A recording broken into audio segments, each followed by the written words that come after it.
Uh-oh. Hello? Hello? Hello? And Jack's muted. Yeah, Jack's muted. Jack is still muted.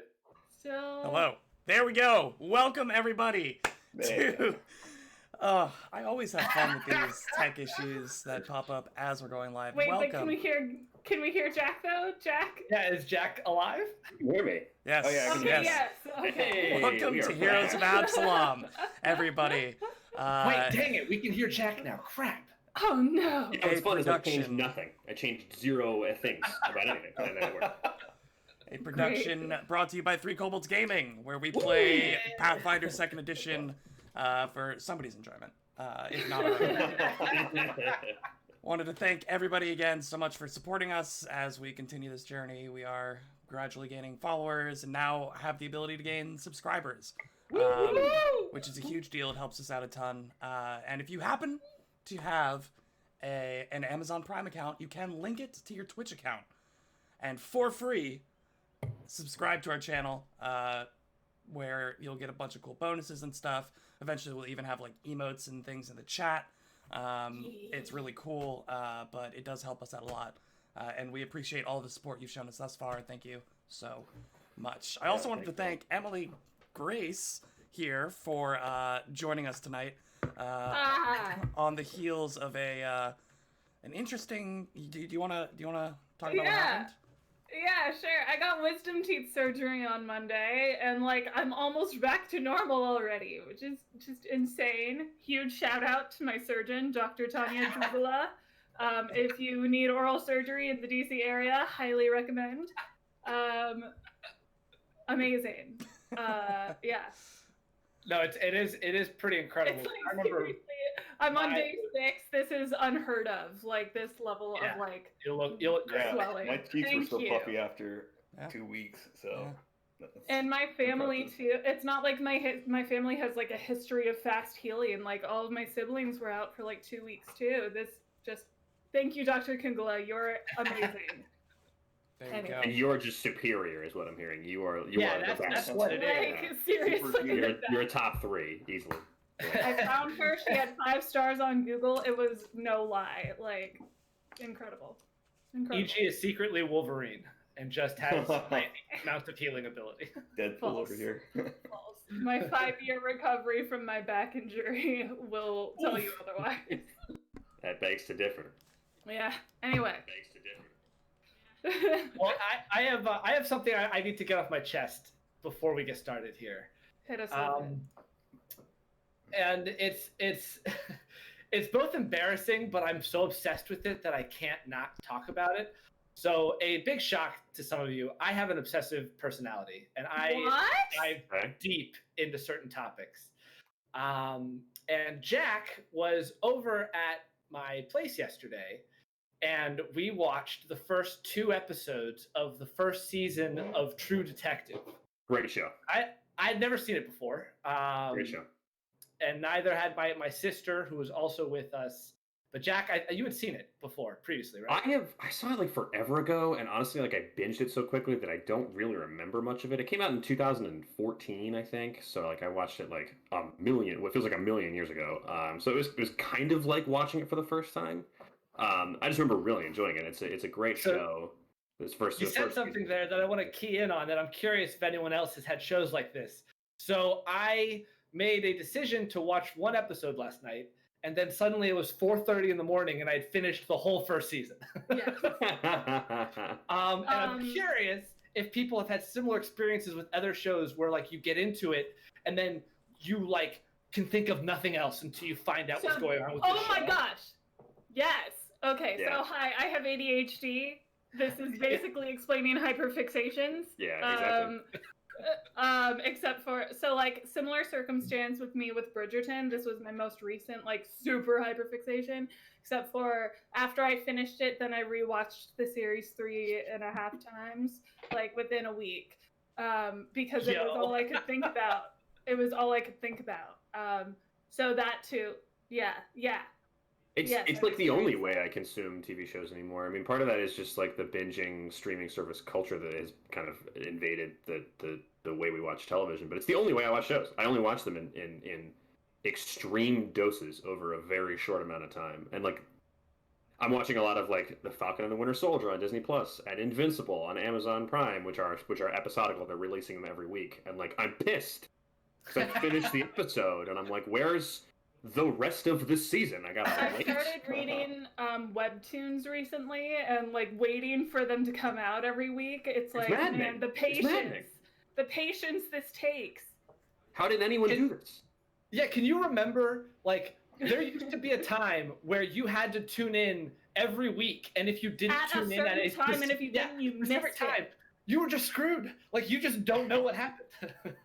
Some of my earliest memories and some of my like best memories of being a kid are watching Lost as it was coming out with my dad and my stepmom. We were watching it every week. Sometimes we had to TiVo it because we couldn't see it on the night, so we would watch TiVo'd recordings of Lost shows. But like watching that show as it was coming out was so cool. And then I watched it again as an adult on Hulu in like 2 days, and then I was like, this culture of binging. This is something that's still pretty new. It's only like since I graduated high school, I think that. Yeah, everything about it is new. Like Netflix used to mail you CDs less than like 15 years ago. Well, I really think it was Netflix because they started dropping entire seasons of a show. Exactly. I think so. Right? Like when the pandemic hit, like no one was going out basically or anything. I was stuck at home after work basically. I binge watched all of One Piece over a summer basically. That is a commitment. Episodes. That is a commitment. It would be like I would go to work for 8 hours, and I work from home. So once I got off, I would just like sit down on my couch. It was actual work, but yeah, I would just watch One Piece episode after One Piece episode, and it was a chore, but like. Well, first of all, One Piece is really good, so it's not that much of a chore. But it's like 3 months of like One Piece every day, basically, was pretty insane. That's like my longest binge. I feel like there's something like distractionary about it. Of course, like I want to just like sit here for hours and do nothing else but this. Like especially with the pandemic stuff you're talking about, but also just like the I don't have to worry about impulse control anymore. That's not a factor in my media life. Like I don't need to worry about like waiting to watch a movie. I can just like open up any of the various services that I have. I'm trying to watch all of the Oscar nominated movies for like Best Picture, all the Best Actor and Actresses, and like I'm just like doing one a night, and I'm like, God, why would anyone go to a movie theater? Like, why would anyone? Actually, am I gonna go back to this? Like, what an industry to lose. I don't want to. I don't care, really. Like, actually, I don't know. Oh no, but I miss movie theater popcorn so bad. Yeah, the popcorn. Yeah, I miss the popcorn. I don't miss the price though. Like, yeah, that's true. Yeah, it's true. Something to be said about captive audiences. But I'm all for like supporting local businesses and everything, but still, it's my money. Speaking of media that you need to wait every week to come out, why don't we talk about some He's a master. As we do a little jig and segue. But before we jump into the make-believe world of Galarian, I wanted to check in with you all. Because last week was a dense episode. We talked a lot. There wasn't any nothing like particularly flashy, I don't think really happened. But there was a lot that was going on, and I personally feel like it was pretty interesting. Some puzzle pieces started to get filled in. Where I think what I'm trying to ask is, where are you guys at? What is everyone thinking? What are your characters thinking? And as you're attempting to investigate this missing persons case, what are some of the things that you feel like you're picking up on? What are some of the things you still want to know? Where's everyone at? Okay. I want to know more about the Dreaming Palace. Yeah. I want to try to maybe do some damage control for like the things that Bastro said. So first of all, I had mentioned this before we started streaming. I don't think EG heard me. If you're talking about me talking about us at the Dragonfly Pagoda, Cass Hamish, it wouldn't have taken much investigating to figure out it was us. Like we weren't disguising ourselves. We weren't giving like aliases for ourselves. We gave our full names out. The people we were working for were both the kobolds and the the other people. I forgot their tribe name or whatever. But Machian the delegation. Machians, yeah, exactly. Like Not a we tribe we in gave them our Africa. names, so I it don't wouldn't be care hard for about like that. a criminal About enterprise that. Hey, to we're these people who did this thing, and we're investigating something bad that you might have done. yeah. That second part might have been. You did Little it. It was tactful. you. I don't know. Right. I mean, I am starting to get the feeling that we're opening more leads than we're closing, which is sometimes a good thing, right? Like sometimes that means you're on the right track and you're, following the breadcrumbs that you're supposed to be following. But it is slightly. If we go on much longer like that, I might be a little discouraged. Like, are we going in the right direction? Because if we keep opening doors and not closing any, then we're like not asking the right questions, or we're not talking to the right, like finding the right people to talk to. So I think pretty soon things will start to unravel, and if they don't, I think Kashak will be a little nervous with like all these new people around, all these new faces and names he's got to remember and like keep straight. That's fair. Well, the doctor is still in a bad place. Oh yeah, how's everybody feeling, like personally? The doctor is less than 24 hours removed from totally twice committing an anathema to his order. Had this horrifying vision. Is in a place he does not want to be right now. Is spooked out. And is coping very negatively with alcohol. So that's where the doctor's at. He is only loosely caring about the missing people, if I'm being real, I think. His mind is a lot There's of different other places. stuff going on. well, it's great that your investigator is checked out of this investigation. I know, right? No longer investigating. That is a solid It's just his class. bit of good news. Well, I mean, I'll remind you guys. I feel like, we kind of get wrapped into this whole, like, it's a game. There's, like, a very XYZ process about it. But there's no reason you can't go back and talk to people you've already talked to. There's no reason you can't talk to other people about what some of the people have been saying. It's within reason to expect, I think, down here that not everything everyone is saying is meant to be taken with, as the truth. At face so value. maybe think about, going back and clarifying or cross-referencing. I feel like you guys are starting to get some of the pieces of the puzzle, but there's a lot more left. So we have heard about the Dreaming Palace, I think, from two different sources now, right? Yeah. The person in Axis, Willifritz was her name, I believe, the Yep. dwarf, who is now also drunk. And they said that it's an inn, and that someone named Pratchett either bought it or was like owned it now or something like that. It was sold to Pratchett. Yeah. or sold to Pratchett. okay. Yeah. And then what was the other piece of information And then- about? Amaset Nez was the other one who told us about it. He said that There's a guy named Hendred. the cave system, that there was a cave system outside of Absalom, and that Hendred at the Dreaming Palace was somebody to talk to. I don't remember. And he purchased an Hendred ochre at the jelly. Dreaming Palace. He purchased an ochre jelly that is like serving as like the waste disposal, like garbage person there. Right. Yes. Something like that. And so like, why would they need an ochre jelly to clean stuff up? What are they cleaning up with the ochre jelly? Dead bodies. Yeah, the missing people, perhaps. Missing people. We also learned about the Red Mantis group, who might also be responsible for the. Oh yeah, I Right. kind of forgot the Red Mantis The is most involved famous here. Assassins Guild. That was before you got on the bad side of Cass. Yeah. The bad side. I think I have a bad side. Red Mantis is not good news, people. Now that we're kind of like out of character about it, like I, as a player, know the Red Mantis. Like that is a big organization. Yeah, not a fun bunch of people to deal with, but nevertheless, we do in fact return to our quirky quartet of quarrelsome queriers Oh, as they delve ever deeper into the secrets of the Undercity. Okay. Having successfully accomplished each of the room challenges that Foe Pharasma had assigned them, they spoke to the patrons in the rooms of Heaven, Nirvana, Elysium, and Axis, where they learned a variety of information, though there are still pieces of the puzzle missing. As such, they continue their tour of the House of the Plains by splitting into two groups.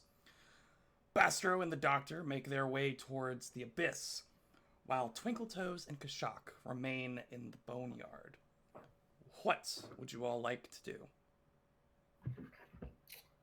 Who wants to start? Yeah. Y'all Let's can go start. first. Let's start with the Boneyard. Okay. All right. Okay. So, we come back into the Boneyard, this main hall that takes up the majority of the space of the House of the Plains. Again, themed in this almost graveyard-esque appearance, with the walls that aren't serving as doorways to other rooms, the walls painted to look like an ever-stretching expanse of this graveyard out to the horizon. As you come back in from, I believe Heaven was the last room that you left, as you come back in, your feet swish about the mists that coat the floor, this kind of fog that is emanating from the central throne, Pharasma's throne, upon which, she sees you all coming back in, and she kind of cocks her head and gives a little wave, and then bounces off to another one of the new patrons to be judged. A skeleton-clad server comes up with a tray. You see a variety of little finger foods and a couple of glasses of some clear, presumably stiff drink. No words are said, but the plate is just kind of offered to the group as he passes. I take a drink. And one of the little hot dogs wrapped in the little biscuit in the with dough, Parmesan yeah. encrusted. Yep. Taking a blanket, yeah. Yep. Yeah, and they're on their way as quickly as they arrived. You see once more the empty coffin that makes up the challenge of this room, the Boneyard. 4 other of these, bodysuit, skeleton-painted persons stand over the empty coffin, shovels in hand, as they wait for the next challenger. You see a familiar face, one that you recognize to be Layla Scandrabar, another one of the patrons from your prior tournament, who is presiding over this room. Though she appears to be bored with a lack of entertainment, a lack of worthy challengers, and awaits some kind of distraction. What do you all do? Kashak, can I roll a perception check around the party room, around the main dance floor and everything, just since we've returned to this area? By all means. Kind of looking specifically for, any shady figures. He's just doing that, a bodyguard head on a swivel kind of thing. He's looking for anybody who might look a little weird or a little out of place, or if this just looks like a party. 10. 10? 10. The whole place looks a little weird and or out of place to you. Right. Everyone here, again, is kind of shady. A number of figures who are very obviously obscuring their features, whether it's with hoods or straight up masks. There doesn't seem to be any, this place is an illicit underground club full of criminals. Yeah, there's nothing to read here. Surely, yeah, without a bit more careful study, it would be hard to pick out anyone who is here for genuinely nefarious purposes or is just generally a nefarious person. Yeah, just here for the party. Is there anybody... Can I do the same thing, but specifically looking for anybody who looks specifically charismatic or just really attractive? Sure. Go ahead. Cool. Ooh, natty 17 in this perception. Okay, and what does Twinkletoes consider somebody to be particularly attractive? Somebody who's drawing attention. maybe not necessarily like attractive to her, but somebody who has a lot of eyes on them. The life of the party. Sure. Yeah. Well, Pharasma, for one, is very campy, but still gregarious. She is lively. She by no means, she kind of has this juxtaposition between herself and her environment and her supposed character, where she's very kind of like happy-go-lucky, overly energetic in this macabre scene where she is the judge of mortal beings. She draws quite a bit of attention. Furthermore, there are a number of, kind of side performers. You see, like groups playing poker, for instance. One of the dealers is a bit of a, sleight of hand expert. You see cards popping in and out around his hands as he's dealing out. Get the oohs and the ahs. He might even be casting some kind of prestidigitation as little sparks appear over the person's head who just won the hand. Another quite charismatic figure. And finally, some of the patrons of the rooms around you. You see Amaset Nez walking back into the boneyard, now apparently tired of whatever fare that they're serving in where was he? Elysium. And now heading to the bar to get something a bit different. But just his sheer force of presence. I give him a little wave. The weight of his character. He's kind of not interested. Laser focused. Yeah, he's on a mission. He's got an objective. He's got to get back to his post. He's just trying to grab something else. Perhaps his goodwill with the bartender in his assigned room has run dry. Outside Nobody of that, knew. though, Yeah. most of the people, it's very dark. Most of the people here that are here as patrons are not particularly trying to draw attention. Yeah. So Kashak doesn't really know Layla Skandabar. He doesn't recognize her since he wasn't at the battle. But he will, if she appears to be in charge, I think he'll kind of approach her with like an awkward shuffle, and not really knowing how to start this conversation. But he'll kind of walk up and as he's next to her, he'll say, "Hello. I'm interested in being buried." Well, g'day there, lad. You want to try yourself a test of courage, huh? Well, Yes. I think I am more than capable of such a test, and I think that I will surprise you with my skills. it's quite simple there, mate. All you gotta do is lie down in there. They're gonna cover you with dirt. You gotta survive 30 seconds without losing your mind. Or suffocating. Either way, it's fun for me. But will it be fun for you? Let's find out. I think it will. My people are good at lying down in strange places. And he gives this, like, aggressively weird, toothy smile, like... And he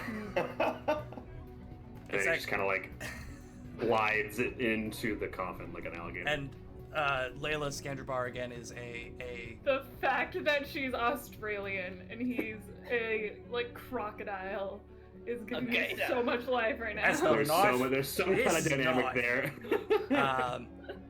well, mate, all you gotta do is lie down in there. We'll see how good you really are. And by the way, she's a halfling. Yeah. So he is, like, stooped over her. Like, Her over head the comes top of out her head. to maybe your mid-thigh. Yeah. He'll slide into the coffin. Yeah, he'll get started here. Very good. Well, remind me what group she's with, Layla Skandavar? She was... The Copperhand? So, as far as, like, an official group, you are not sure if she has any overarching affiliation.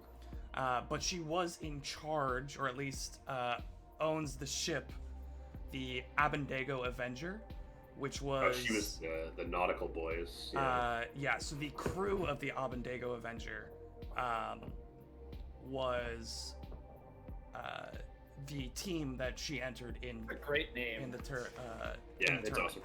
Okay, so she was sponsored the Avenue. Yeah. Whether or not that's part of a larger group, you're not really sure. You are aware that she is some kind of smuggler, in Absalom. She gets goods and services in and out of the city, however illegal they may be.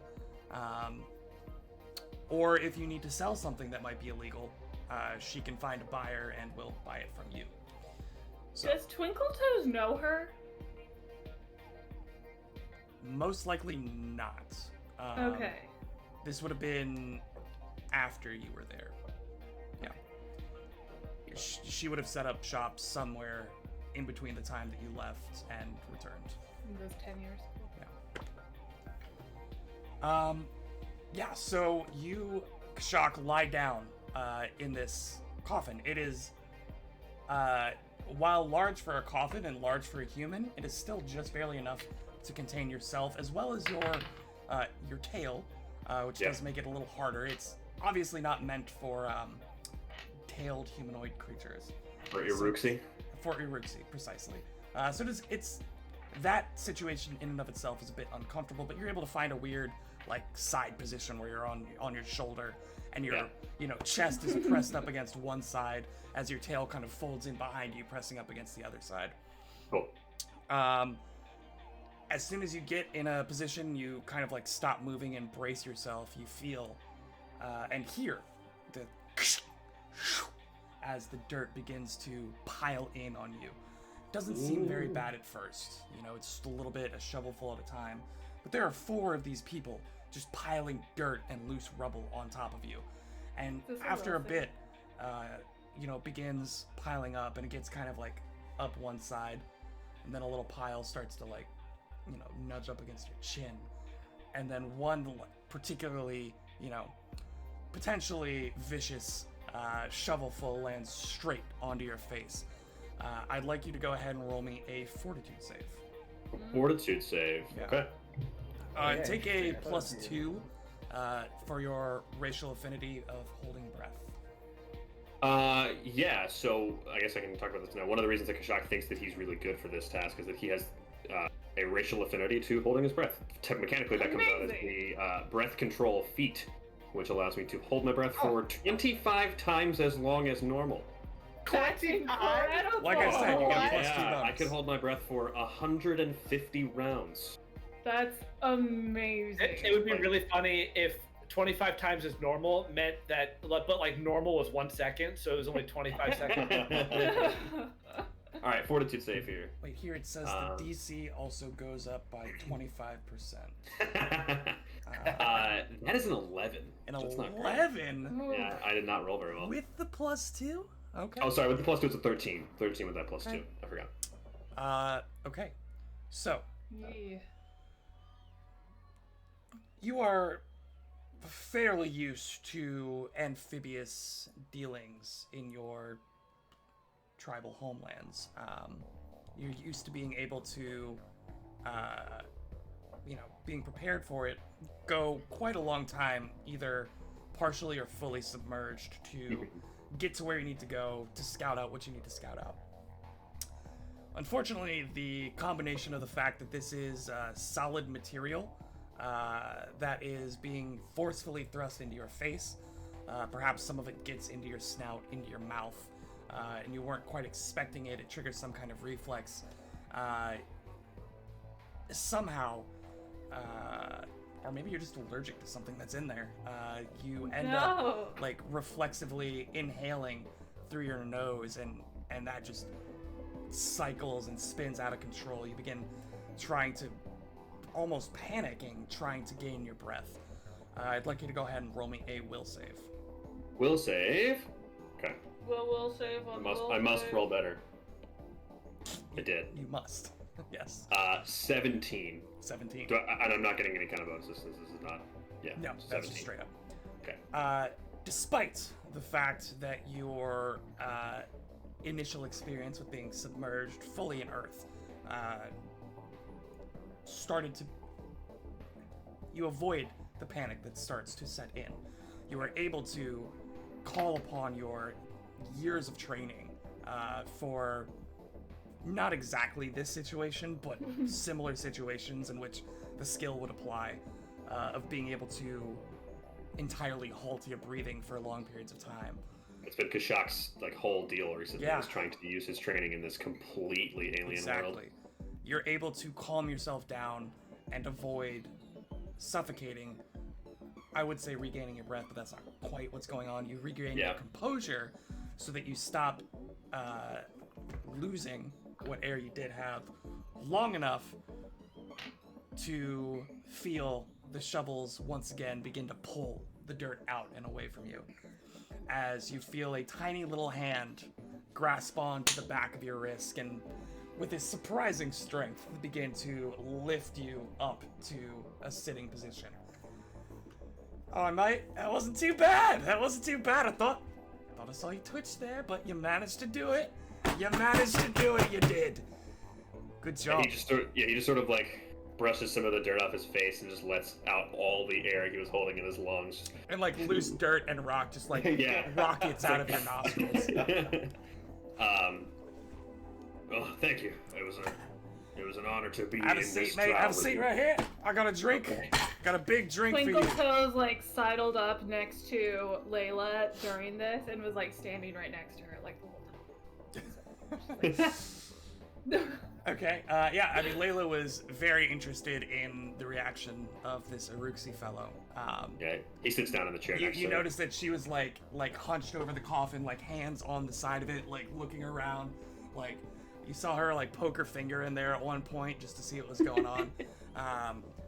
But obviously, Kashak successfully passed, and you see that she's flagging down one of the waiters, and overcomes this this skull with a almost like sherry bright red liquid in it.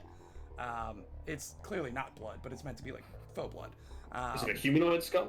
It's a humanoid skull, but it's, as far as you can tell, it is a real humanoid skull that has been like patched up to be liquid tight. Not like an animal skull, like a human skull. No, it's a real humanoid skull of some variety. That is then brought over to you and presented to you. All right, mate, that's your prize.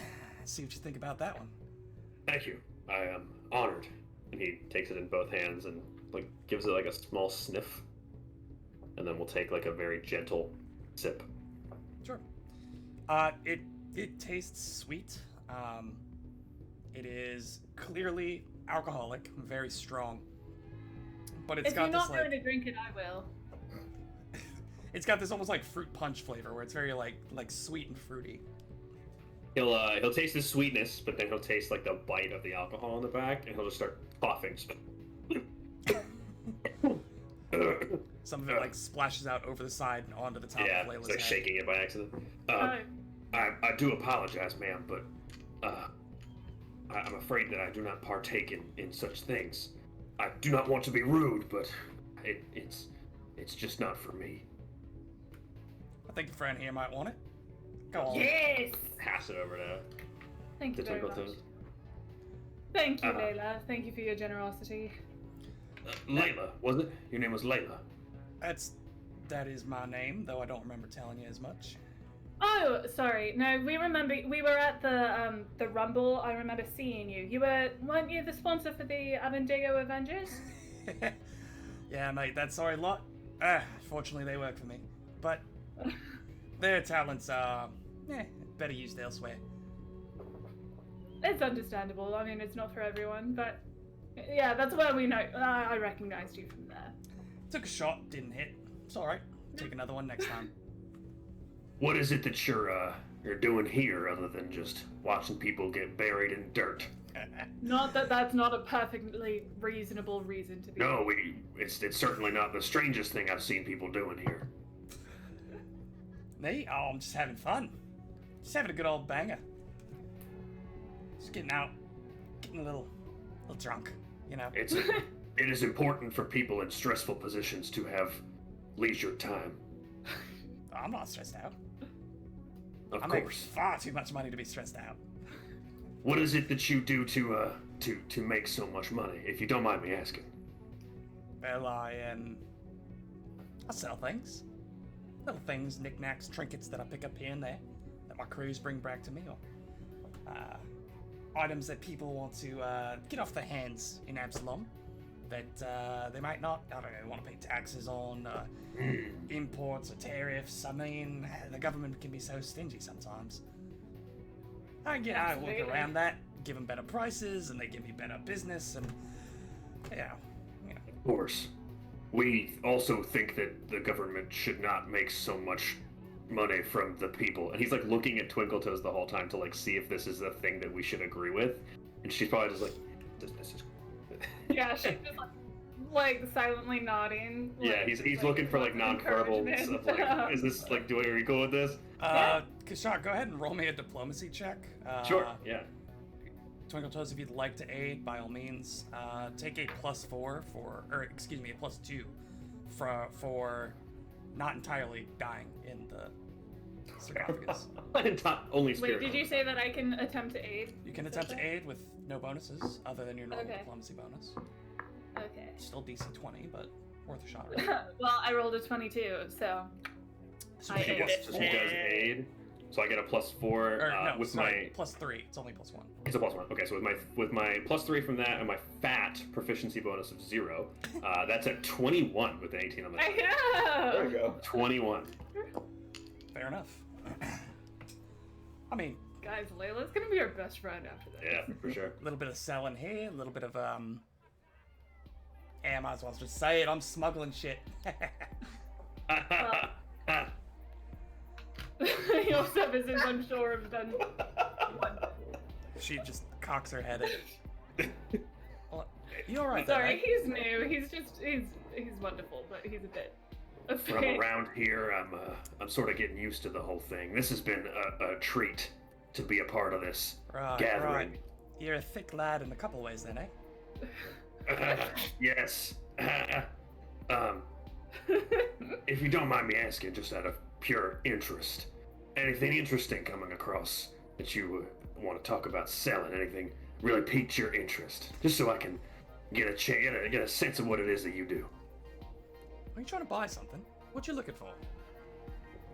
I might have. We're part of a larger group that may have interest in certain items, certain artifacts, etc. You know, interested shoppers, not really sure what we're looking for just yet.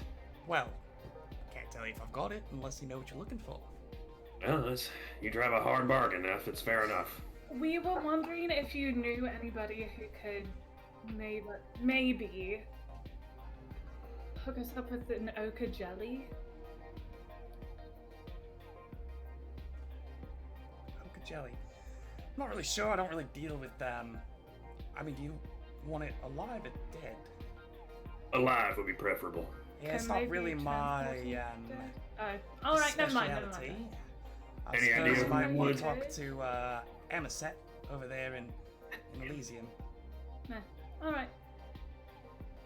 If he was like a vial of the stuff that somebody might have killed and shoved in there, I might be able to help you out with that. But Right. not while it's still kicking. Alright, that's fair enough. Hmm. Layla, as I mentioned, I'm not exactly from around Absalom. You don't say. Originally. No, I'm more of an immigrant, like a transplant almost. I was originally brought here under less than savory circumstances, and well, I have reason to believe that people in my family or my tribe might also be transported here. Do you know anybody who specializes in the transport of people? Perhaps missing people, displaced people? Hmm. Actually, I might just know somebody. You are you familiar with the brine? That place out in the puddles? The brine. Yeah. Yeah, we've been there. Yeah, the prison. That place. Mhm. Well, now I don't know how accurate this might be, but they say that Lady Satya, who has ties there, she's well, she's a bit of a some kind of noble from Cheliax, and she might have some dealings with the salt cartel that works out of there. The salt cartel. What is it that they transport? People. Just like you're asking. Exclusively. Well, I mean, if you were to look at their records, no, but... Well, of course, but as you can understand, I'm looking for people who would be experts in the matter, who might be transporting exotic peoples and peoples specifically not from Absalom originally. And are these people transported willingly? Or... I'd say no. I mean, you'd have to ask them, but I can't imagine they'd be signed up to be shipped out to Cheliax.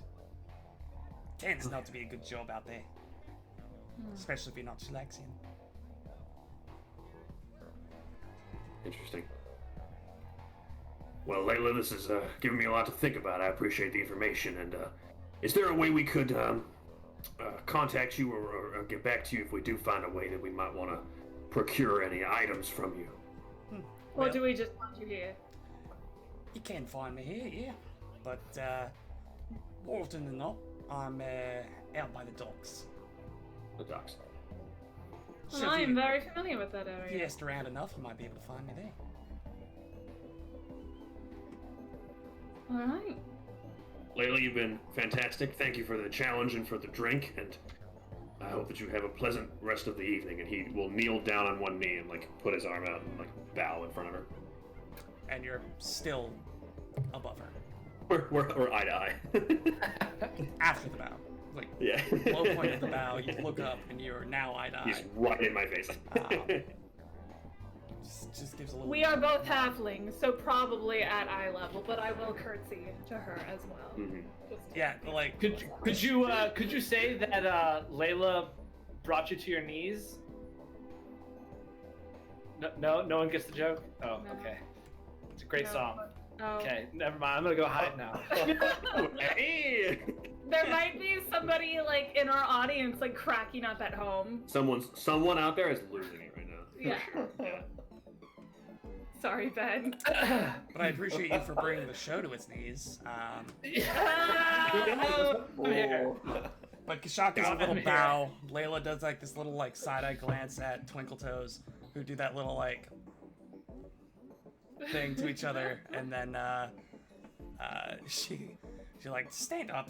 I don't need all that ceremony, nothing like that. Sorry. Just let me know if you need something, Of or if course. you have anything that you want to get rid of. Might be interested in buying it from you. And then Will, how much would a drink be at this place? Like a not super expensive, but like Somewhere between five copper to a silver, depending on what you're looking for. I think he'll spend a silver. That's like the lowest tier, and this place can get very much more expensive.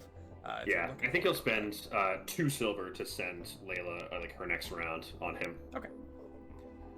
He Yeah, wants so it to be. He wants it to be clear that's what happened. Like he wants it to be known that like he sent it. Yeah, so like there's Layla has like that waiter who brought over the skull is just kind of like standing there. Might be able to order a drink from them, put the money on the tray. Yeah. They don't speak to you at all. Okay. They just kind of stand there and wait for the payments. They don't care Yeah. if you know the prices or not. Receives the order and then Yeah, receives the order and payments, will transport it there and back with any kind of special instructions that you might have. In this instance, delivering it to Layla. And after he leaves, so Kashak will kind of like lean down to Twinkletoes. That is what people do, right? That's what I'm supposed to. That's the polite thing to do. Kashak, you did excellently. Okay. What do you say we go talk to Pharasma and see if she has any suggestions of other people we should talk to while we're here? That sounds fantastic, Twinkletoes. Perhaps you could do a little more of the talking. But Yeah, you were well- doing so well. I was, but sure, I'll do You it. can see in his face, he's just like, I hated every moment of that. And at this point, we cut to probably about 5 minutes ago when Dr. Forsyth and Bastro are entering into the The abyss. abyss. the room farthest down the right wall from where you started your adventure. You turn the corner, now walking into the archway, to find that the walls of this room are painted with capering demons of all varieties. There's no bar here, only a collection of glass cases, these cylinders, that stand like pillars throughout the room. Inside of each case, you see a bottle of some varying liquids that are surrounded by different forms of unpleasantness. Worms, scorpions, blood, and worse. You see a number of people attempting to reach into the various cylinders to retrieve their drink of choice. And you notice that all of these bottles appear to be of very high quality, very expensive make and taste, but they are somewhat well guarded by the variety of things in which they are stored. It seems like whatever situation is going on here, it's a test of whatever kind of bravery or willingness you have to complete the task at hand. Furthermore, you see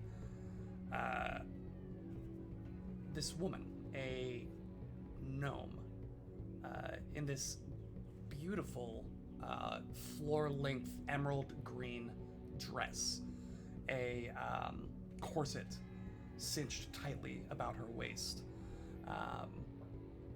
blouse and frills hanging out over the top of her bust and off the ends of her elbow-length sleeves.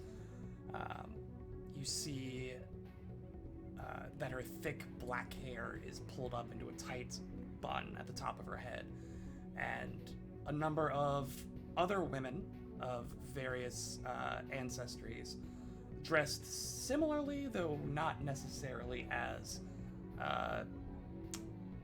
nice of a uniform, also appear to be in the room, kind of carousing with the various guests. This woman in the green, you notice that there is not a line per se, but about 2 or 3 people who are kind of in front of her, seeking to gain her attention, but she appears to be having none of it. Not necessarily like deriding them or, standoffish, but just seems very done with whatever else is going on around her. And sorry, did you say she's sitting down somewhere or just? She is kind of at the back of the room, like all the way at the far end of the room. She is standing, though it does look like she has a private table at the back there. She's like standing, walking around. You see those 3 people. There's a male half-elf, a female dwarf, and a male human that are kind of just like awkwardly following her, trying to gain her attention. So that's in the back, and then these cylinders with like the creepy crawlies preventing you from grabbing a drink are in like the like front center. They're just of the scattered room. all throughout the room. Scattered. And the women who are dressed like her, or kind of dressed, are they around here as well, or are they around? There are some around here. You actually, you would notice that now seeing a few more of them, that there are a number of these people spread throughout the establishment. Not just women, but also men in similar uniforms. These kind of like almost muscle shirts that have been cut out with velvet vests and like tight slacks that are walking around in these bright, vibrant colors. As we walk in, I think the doctor turns over to Bastro and is going to just sort of like mutter to him and say, by the way, Will, I think I was at a -4 on my drunk checks. Is that, I think if I remember correctly. Yeah. You still have not It was failed. going up to 6. You still have not Awesome. failed. However, I believe the last roll was at a -4. The next roll will be The at a last one was at a -4. Yeah, okay. If you keep The doc- drinking, which I'm assuming you'll do. So the doctor walks in and mutters to Bastro and he goes, Bastro, I disdain zealots. Do you want to know the only thing worse than your run-of-the-mill religious zealot? one who worships through torture and chaos. And the doctor is going to just go up to one of these drink containers and like shove his hand in and try and grab a drink. Like The bastard's just gonna be like, "Duh," and like can't even like doesn't have enough time to stop him. Like just in shock almost. Yeah, Which cylinder do you go into? You walk up to the first one available to you. yeah, the doctor's very much in like he's trying to. I think he's trying to embrace the chaos of the abyss, and he's the first one he sees, hand inside. Nothing can kill me. I'm invincible. And you notice that it is like front and center, about 7 to 10 feet into the room. It is like very obviously a larger case than the other ones. Not by much, it's not ostentatious by any means, but you notice that it is a larger case and it is directly in the front and center. You see, as you're like scoping it out, walking up to it, you see that it is a brandy from the Woodsedge Distillery. Doctor's Go ahead and roll me a society. You've been somebody who's been living here in Absalom for a while, so you might have heard of this place. Starting the night hot with a natty 20 for a total of Nice. So the Woodsedge Distillery, it was a distillery that was located locally in the foothills outside of Absalom. It made very high-end brandy and whiskeys. However, it burned to the ground about 16 years ago Whoa. in some kind of accident, which means that their already very fine liquors are exceptionally rare now. Oh shoot! So this is okay. a Really, very, really, really, very really difficult to nice. obtain drink, and you are plunging your hand straight into a glass cylinder filled with some kind of wriggling and roiling worms on the inside. I'd like you to go ahead and roll a fortitude save. While he does that, can I roll to see what the bugs are or whatever? Sure, The go ahead and worms? roll in nature. Nature, gotcha. You said fortitude. Fortitude. It had to be fortitude. Ooh, very good Fortitude or reflex, actually. Whichever one you'd like to Oh, roll. I can pick? Yes. Oh, okay. I will do reflex. roll. I got a 24, by the way, 24? for Okay. nature. And then I rolled a total of a dirty 20. Dirty 20. Okay. Reflex. And I was doing reflex, not fortitude. Reflex. Perfect. So, Baster, you would recognize these creatures as Thuvian boreworms. They are carnivorous worms, about yay long, about yay thick, which eat flesh, regardless of whether or not it's alive or dead. Great. Very vicious. They will literally eat your arm off given the chance. Kind of like, it's like We're the just leeches. piranha. It's like the leeches It's from like a series brown of unfortunate piranhas. events. It's like piranhas. More is the They're like more worm piranhas. accurate comparison. But they are Just piranhas consumers. in worm form, and will rip your flesh to the bone. Sick. Fortunately, Dr. Forsyth, you are quick enough in your stupor somehow to be able to slam your hand in there, pull the bottle out, and shake off any worms that were on your arm before they got into you. So Nice. you avoided taking the majority of the bites. However, some still do manage, and you do end up taking 4 points of poison damage, as you have to like slap 2 or 3 that had sunken their teeth in and begun to grind into your flesh. Ugh. Upon seeing The this, the woman at the back of the room, there's a gasp from the crowd around you as this fantastic display of flying carnivorous worms erupts in the front of the room. And the woman at the far end sees that and begins, kind of picks up the hem of her dress and begins vigorously walking towards you. You would assume to get her hands on whatever drink you've managed to extricate. Before she gets there, can I roll society to see if we recognize her? Sure, go ahead. The more Dr. Forsyth gets, the more that this duo just turns into a Rick and Morty episode. Accurate. Not even lying. That's awesome. I got a 28 for society. Oh shoot! A Nice. 28. Natural 18, baby. Bastro, not only have Wow. you seen these workers around this place. You've seen them around Absalom as you've gone about your, your time here. Perhaps some of them have even propositioned you, as you recognize this person to be Molly Crimson, a madam at a very prestigious Brothel? brothel. Yeah. She runs a coalition of sex workers that span multiple neighborhoods, including the entirety of the Precipice Quarter.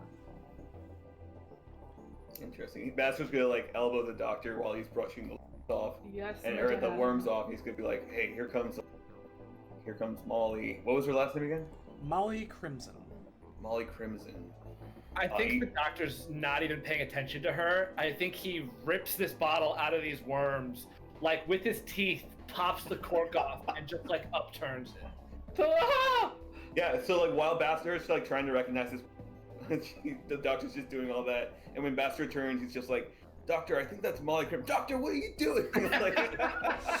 like tries to grab the bottle out of his Well, it hand. cost 500,000 gold. That bottle is so expensive. Do you not know where this came from? When in the abyss, Bastro, chaos rules. Morty, it doesn't matter how much it costs, Morty. Go ahead and roll a fortitude save at a -6. Oh my All god. right, this is an effective -1 now. We'll get there eventually. 16. We'll get there eventually. Oh my gosh. This man is My just dice rolls have been great. Absolutely tanking it. absolutely face tanking these bottles. Interesting. So Molly is making an aggressive path directly for Dr. Forsyth. You are mid chug as you feel a kick in the shin, which, while not overtly painful, does kind of give you that reflexive like hunch over, which is enough for her gnomish figure to kind of hop up and snatch. She's a gnome. I missed She's that. a gnome. Hop up and snatch the bottle out of your hand, and you watch as she says, "Finally, someone has managed to finally get this fucking bottle out. Been waiting all night for somebody to get there," and begins pouring into one flask, and then you see one of her workers as she's handing off the empty flask, or the now filled flask to one of her workers. A secondary flask is placed into her hand. She begins filling that one. Is she like emptying the bottle? Yeah. No, by no means. These are gnomish-sized flasks. Oh, okay. Yeah, okay. So there may be like 4 shots at most. And we can assume that Jerriman has procured everything here, right? Like these people who are at these locations aren't like working for him, or like they're just in the party as like his associates. From your understanding of what I believe it was Amaset's, no, it was Willifred had told Yeah. you. She's like, I don't work here. I'm just These hanging people out. don't work for Jerriman. They are generally associates of Jerriman. And Jerriman is a power broker, so he gives incentives for these powerful people to be here. Essentially as like business, yeah, it's just rubbing elbows Exactly. with people. Yeah, but hearing about how like desired and rare this brandy is should impose upon us Jerriman's importance, not like anybody else. Yes, Jerriman Yeah. would have had to somehow Jerriman bought procure this. this. Yeah. Yeah. Okay. Yeah. But yeah, essentially this place is simultaneously making him a lot of money and criminal networking. Mm-hmm. So, Got it. she like fills the second flask, puts that one like somewhere in like a pocket on the inside of her corset, and then begins taking a sip directly from the bottle, caps it, and then dunks it back into the What? cylinder. No! Bastard's The a little- doctor's gonna try and like grab it. Like, wait, what? Yeah, throughout this whole process, the doctor's like, he's not just gonna he's not gonna let her do that without trying to physically take it from her. Go ahead and roll a reflex save. Yeah, so he's gonna say, while she's like drinking it or something, before she goes to put it back, he says, sort of trying to be like maybe charming, but he's too drunk to realize. Not hammered. Yeah. Yeah. He's gonna say, "I'm glad somebody else appreciates fine brandy." You said reflex save. Yes. And there it is. There's the bad roll. That's a total of a 12. Yeah, so the second your hand reaches out to attempt to grab the bottle back, two of the workers that were standing with her interpose themselves between you and her. They, while not necessarily overtly intimidating, are literally throwing their lives in the way. And she kind of like parts the two after the bottle is back in the cylinder. You see her little hands on their knees part the two, looking up at you and says, "I'm sorry, did you have something you wanted to say?" Well, I believe that was my brandy that you just put back in there. Oh, no. It wasn't your brandy. You earned a sip of it, but it wasn't yours. How did you earn two flasks of it then? I wanted it, so I took it. Because I'm evil. Yeah, because I'm evil. So You're more than welcome to take it up with Jeremy. the No, that's doctor's okay. gonna... Bastard's like gonna interject right there. It's like, no, that's okay. Well, no, we don't have to get Jeremy involved here.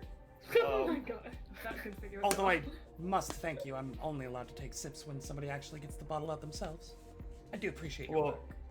is there any other bottles we could help you with? Because I would like to have a sip too of something good. And Bastard's gonna like look around at the other cylinders. What else is around? There's a variety of things. Not all of them are necessarily like, you know, the most rare. Some of them are just nice bottles. Spirits, vodkas, whiskeys. You can find whatever you're looking for. It's just whether or not you're willing to stick your hand into acid, blood, rusty nails. Jeez. Well, Molly, Yeah, go ahead, Bastro. Go ahead. I was gonna say, well, I do recognize you though. You're Molly. Wow, I cannot remember names tonight. Molly Crimson. Yeah. You're Molly Crimson, correct? She gives a little bow, and you notice that there is a brilliant red rose that has been kind of pinned to her corset against the emerald. Yes, that is me. I tend to stick out a bit. Yeah, you definitely do. Well, like I said before, like you like another sip from another drink. I mean, I believe me or my friend here could definitely try to obtain another bottle. Is this the most dangerous one here? Are there like the rare ones? Dangerous is relative. I'm more than capable of getting it myself, but as I mentioned, I'm only allowed to get a drink from it whenever somebody else manages it. I'm alright. This was really the only one that was catching my fancy, and nobody had gotten it yet tonight, so I was just a bit antsy. The doctor shoves his hand back in. Oh, I knew it. Go ahead and roll I saw a Ben fortitude smile and before or he started reflex talking, save. and I was like, I know. I bet the doctor doesn't even think twice about it. Like, doesn't even begin to stop himself. What? As Fortitude and or reflex. and or reflex. Okay. Four. Okay. It's a dirty 20 for the reflex. Managed to grab the bottle once more. Oh wait, I think that's the same one I rolled last time actually. All right, so he's gonna grab it, and instead of like doing what he did before, he's just going to hold it up high. She doesn't. And he's gonna say, if you, I would love to share some of this with you. Would you care to sit down and have a drink with me? I'm sorry, do you find yourself clever? No, I just really want to drink more of this, and you seem like an enjoyable companion to share it with. Right, but you're mocking me. No, I just don't- I That's how just he don't- prefers to hold his bottles of liquor. It's like I outright promise. racist. That's on damage control right now. Oh my god. He goes, "No, I just don't want you ripping it from my hands like you did last time." I apologize for my brashness. However, you are just being rude. Bastard's gonna try to like get the doctor to lower his arm. It's like I think he'll subtly listen to Bastro, but he still like has an iron grip on this thing. He wants to like sit down with her. I promise you I'm not going to take any more, and I don't want any more now. I've gotten what I needed. okay. Well, how about the three of us go enjoy a drink at a table somewhere then? Since For some reason, I'm having a feeling that you wouldn't be necessarily the most fun accompaniment. what are you talking about? We're plenty funny. You saw this guy? He just put his arm into carnivorous worms twice, just for a drink. It's pretty interesting if you ask me. It's pretty suicidal, if you ask me. Doctor. It's fun. Is Go there ahead and another roll challenge a- you're still there? Go ahead and roll a diplomacy check. Who, me or the doctor? The doctor. Okay. This is gonna be a +2. You would have gotten a +4, but you're an asshole. That's fair. That's fair. So I think as he's like rolling this, he's gonna say, "I do not mean to offend. I would just like to sit down and talk with you. Forgive my exuberance." And he's gonna, as he finishes saying that, he's gonna start drinking again. 21, baby. Hey. Natural 16. Fair enough. She's just fine. All right. Well, it'll be nice to get a seat and get away from. And she kind of just makes a motion with her head towards the 3 individuals who have been following her around this entire time, that are not working for her, obviously, by the attire. She begins walking away back to her table at the far back, and gives a little head nod to follow. And that is where we're going to take a quick little break, everybody. Oh, wow. We'll see you back here Yeah. at 8:35 Eastern Standard. What is that? 15, 17 minutes from now. 17 minutes. Thank you so much for joining us. Don't go anywhere. We'll be right back here in just a minute. See you guys soon. Ba, ba, ba, ba.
Welcome back, everybody, to Heroes of Absalom, as we continue to figure out what exactly is going on with Dr. Xavier Forsythe and his life choices. So am I. Daniel, your eyebrows just then were Yeah, amazing. you like that? That was Wait, incredible. I missed it. Do it again. Some visual entertainment for the That was audience, like- A little visual humor. There's so Yeah. much animation. It was amazing. So quick. you all, Forsythe managed to somehow persuade Molly Crimson to share a drink with him, and that she And Bastro. does tacitly. She's not pretty very much concerned with Bastro. So Third she wheel, does yeah. tacitly agree by motioning for you to follow her to her table. Which, as you get there, you realize is kind of halfway in between what would be a normal gnomish-sized table and a normal human-sized table. So it comes up as you have regular chairs there seated around it as well, but she has like a specialized chair. I don't want to say a high chair, I'm about to say. because it's like normally proportioned and it's not like locking her in or anything, but it's slightly lifted to get her up to a table that is just at knee level for Forsythe and Bastro. So you're like sitting awkwardly with like your knees poking up right above the edge of the table, kind of having to like lean over to get your drinks. She takes a Does seat. someone have to like? Does one of her workers have to like pick her up? No. She's Oh. fully capable of getting into her own chair. You guys are No assholes. humiliation going on here. Yeah, I mean, none of this is meant to be humiliating. It's just the steps that must be taken for people of vastly different sizes to sit at a common table. You see as she takes her seat and gestures to the chairs across from her. She, as you take a seat, she says, "By the way, I'd recommend not drinking too much of that one. Jeremy is rather fond of it, so just keep that in mind." Are there like glasses on the table or like No. nothing on the table? It's an empty table. Correct. I mean, there's like, some like finger food and stuff that she's ordered. There's some like, Sure. Okay. like a vase with some flowers, maybe some incense burning on the table, and some tea, but like a tea kettle, but no glasses, no glassware. I think the doctor is feeling very arrogant, mainly as a deflection method for just all the nonsense he's dealt with, I think. So I think he, again, upturns a swig of it, not a big one, but makes it kind of a display of drinking from it, puts it down on the table and says, "Does Jeremy make a show to ever come around here?" Oh, you can find him. He's around here somewhere. He's here tonight, right now. Yeah, absolutely. If this place is open, he's usually here. Can I sense motive that? What's your perception? +9. As far as you can tell, it seems that she's being earnest. She said it very straightforward. Nonchalant. Yeah. Yeah, not Making eye threatening. contact, not trying to not obscuring anything, or it doesn't seem like she's trying to hide anything. She say, "Yeah, he's here somewhere. I don't know where he is, but he's here somewhere." Yeah. I think the doctor will shoot a quick glance to Bastrel of "Oh, shoot, was not expecting that." Honestly, yeah, Bastards is surprised too. Yeah. How close are you and Jeremy? I bet you guys are associates, but do you know him? Are you guys friends? Do you guys hang out? Not particularly. Well, as you might imagine, there's a lot of information that gets passed on to my workers and myself, and he tends to pay well for interesting information. So, rather good business relationship. But you sell information. That's what you do, basically. I As sell a well lot as more handle. I sell a lot more than information. Yeah. And she gestures to this beautifully tanned man next to her with 30-inch biceps, just like ripped stud of a guy who's just like standing next to her with his hands like, you know, clasped in front of him, like pseudo bodyguard, pseudo eye candy, like. Yes, I was curious about this actually. If you don't mind me asking, where do you always find such attractive people? That's my job.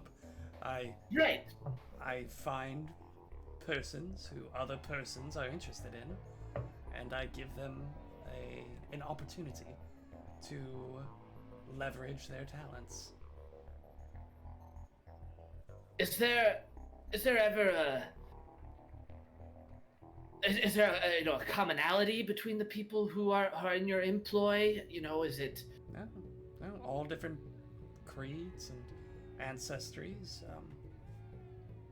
Anywhere on the spectrum of Galarian's persons, I have had somebody on my employ. Somebody's always looking for something, and I have that something at all times. You know, it's interesting because my friend Bastro here told me once he considered trying to get into this business, but was concerned about becoming a part of this because there was a he was concerned about the type of people he would interact with, and he did not want to come across unsavory folk. Doctor, I told you this in confidence. What are you doing? It's okay, Bastro. And the doctor, I think, will just like give him this expensive brandy and say, Bastro, it's okay. It'll all be fine in the morning. Bastro will take a handful. Oh my god. After hearing that, he's gonna go with it along with the liquor. She like hops out of the chair, pushes it back, walks around, like grabs your hand, flips it over, takes a look at your palm, like feels up like your forearm, your arm. She like pulls back one of the. This is Bastro? No, this is Doctor. Bastro. Okay. She's like sizing you up. She takes a look. I'm bald too. She points at your head and she's like, we're both bald. I forgot. yeah, she points up at your head and she's like, is that a choice or will it grow back if I need it to? It should grow back, you know, that's just a sickness that I had to get over. That will help. Just a cold, you know. Then again, actually, no, I might keep it that way. We'll see. Wait, Bastro, show her the thing you can do over your head. Show her that. Yeah, and I'm pretty flashy too, and Bastard does like the hand circle around his face, and a halo pops up for like 20 seconds or so. That's interesting. You probably won't need Ta-da! it for the full 20 seconds, but Anyway, Miss Crimson, if you may permit me to call you that, the point I'm trying to make here is to assuage my friend and tell him that it's okay if this is his heart's desire. Put his mind at ease as far as the clientele, and you know, we've heard some rumblings about people going missing, and he was concerned that there was a connection between folks in this business and, you know, the type of people they may come across who might make someone disappear. And well, as you might imagine, I want to help him. yes, well, unfortunately, it has extended a bit to impact my business as well. A number of my employees have actually gone missing recently, and I'm very intrigued as to, now that you mention it, what the connection might be. The vast majority of people that we interact with are just run-of-the-mill people, just looking for some companionship. But to find somebody else concerned about it, it makes me a bit more nervous as well.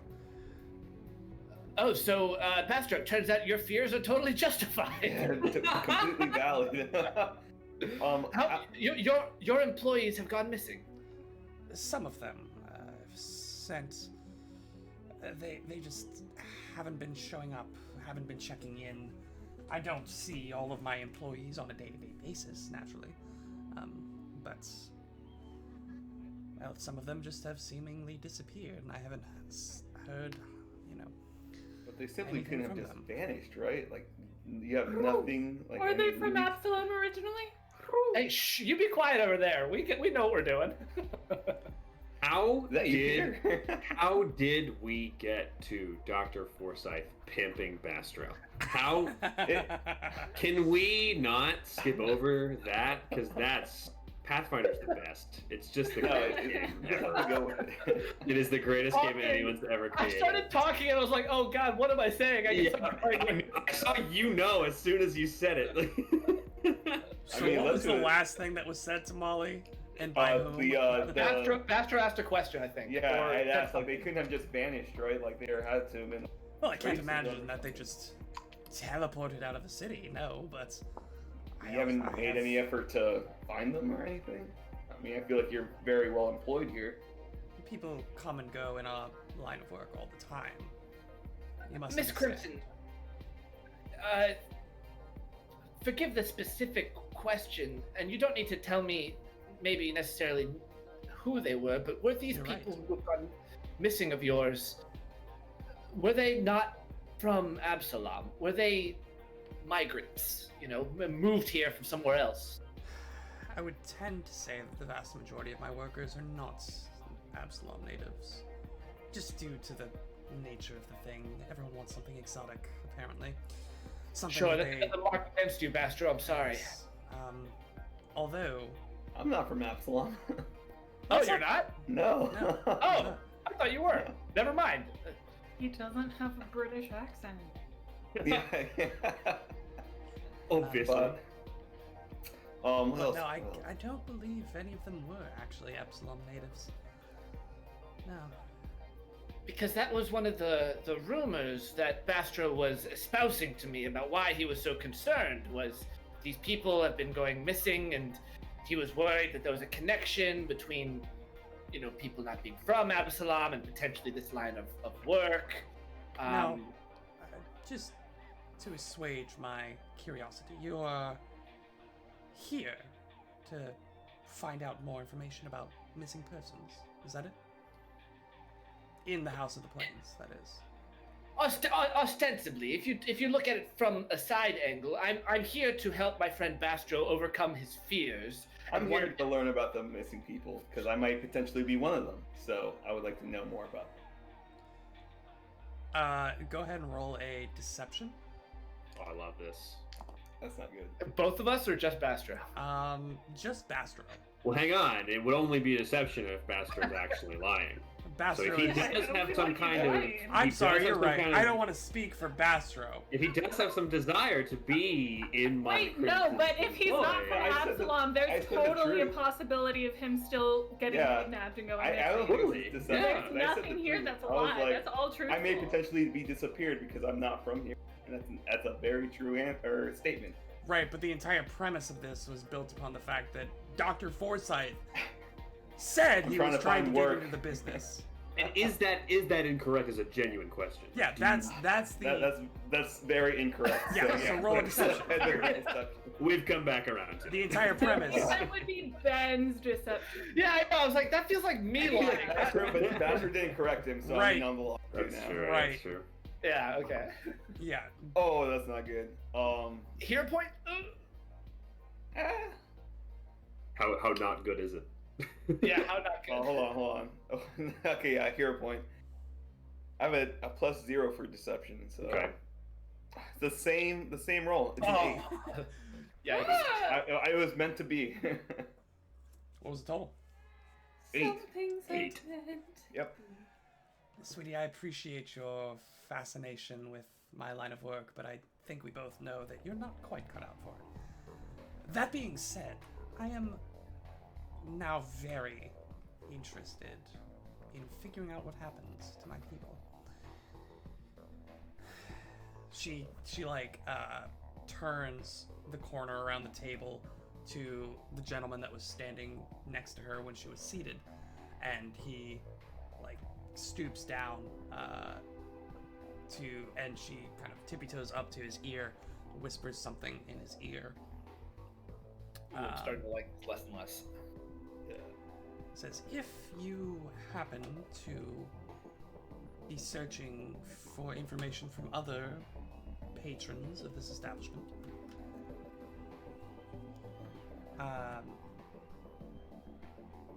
Shall we say that I will encourage my co-workers, if you could call them that, my fellow patrons, to be more forthright with their information. Hey. All right. You see, I do have a rather vested interest in figuring out if this really is a larger issue in resolving Mr. that. Bruce, just to be clear, are you meaning patrons in the House of Plains right now, or across the city? In the House of Plains at the moment. Mechanically, you'll get an additional +2 to diplomacy checks made with other patrons. Like That's any patron? huge. No, the patrons are like the bosses of each. Yeah, group, right? the Oh, patron, I see. patron I see. is an ambiguous word in this case. Capital Yeah, P okay. patron. Yeah. Capital P patron and not those patronizing the establishment. Gotcha. Gotcha.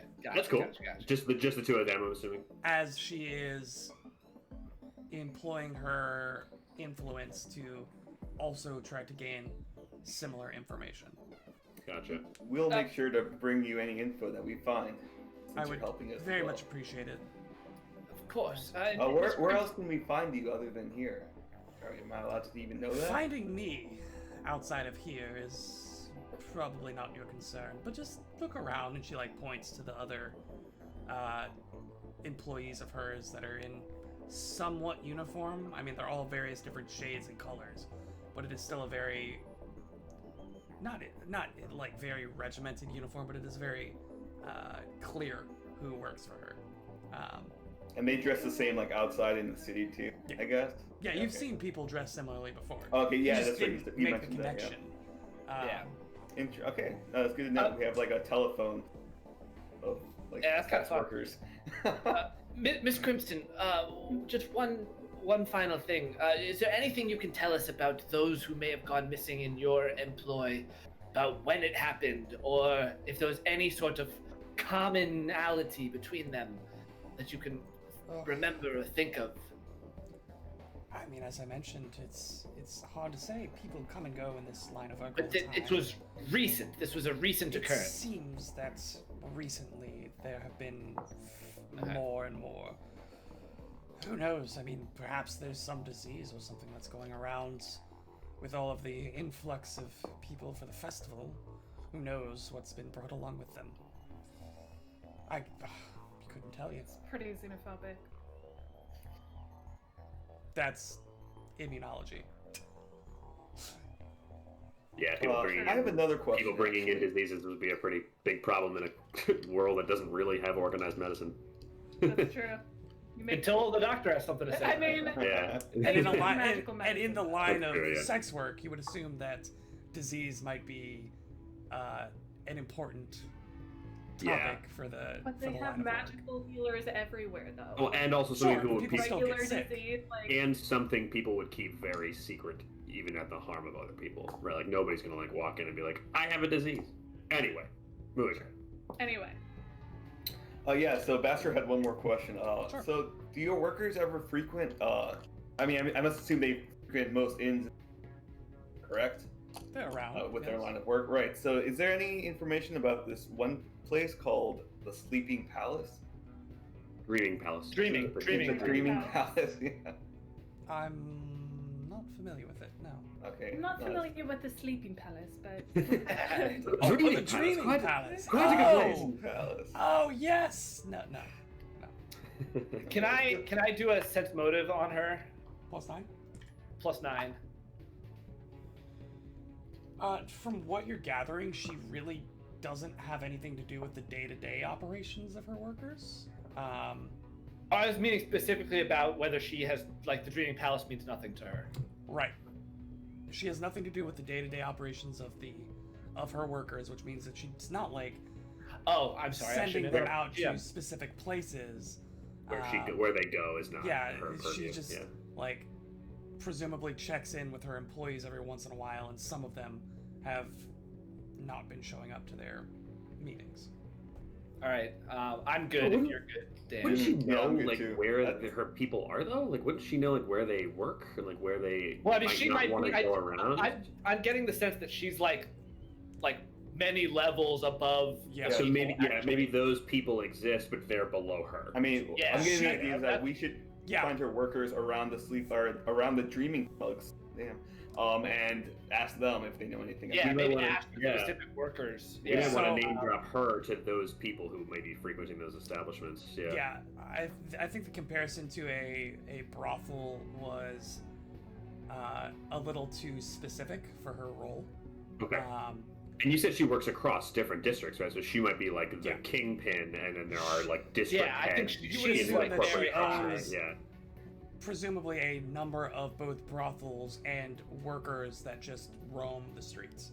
And yeah, she is Yeah. like She kingpin runs a status. ring of sex Right. Yeah. work. Yeah, got you. Okay, now I'm understanding what her role Yeah. is and what her level is. Yeah. I think the doctor takes one more big swig of this fancy brandy, and he Go ahead, roll will me a 42 plop it, save. plop it back into the worms on his way out, and he'll say, "Thank you very much, Miss Crimson. It was a pleasure getting to know you, and I hope the rest of your evening is only slightly more enjoyable than the past 10 minutes have been." I have And he's trying to be complimentary, but that totally didn't come out the way he intended. Bastard's just like that. well, He's just happy you put the bottle away. trying to be safe And maybe out you'll there. see Bastro. Maybe you'll see Bastro in the future. I'll bring you my resume next time, If you okay? need a job, sweetie, I'm always looking for new employees. What's my negative here, Will? -8. Okay, it's a Bastro. 10. I imagine Bass showing up to an interview just in a tie and a vest and nothing else. I rolled a 10 total. Yes. I think it may have finally got me. It only took 2, 3, 4, 5, 6, 7, 8. Was he gonna? Like 9 drinks of straight liquor in an hour-long period to get. Thank you, Miss Pleasure. It was a crimson getting to know you. You have a +1 item bonus to saving throws against fear. Oh? You're starting. That's just like it? you mentioned, yeah, for right now. Just like you mentioned, All right. you're starting All right. to get that liquid courage going. Yeah. I'm That's scared all for what right. comes next. Well, the doctor like slaps Bastro on the back as he says this, and then we'll just turn around and leave. Yeah.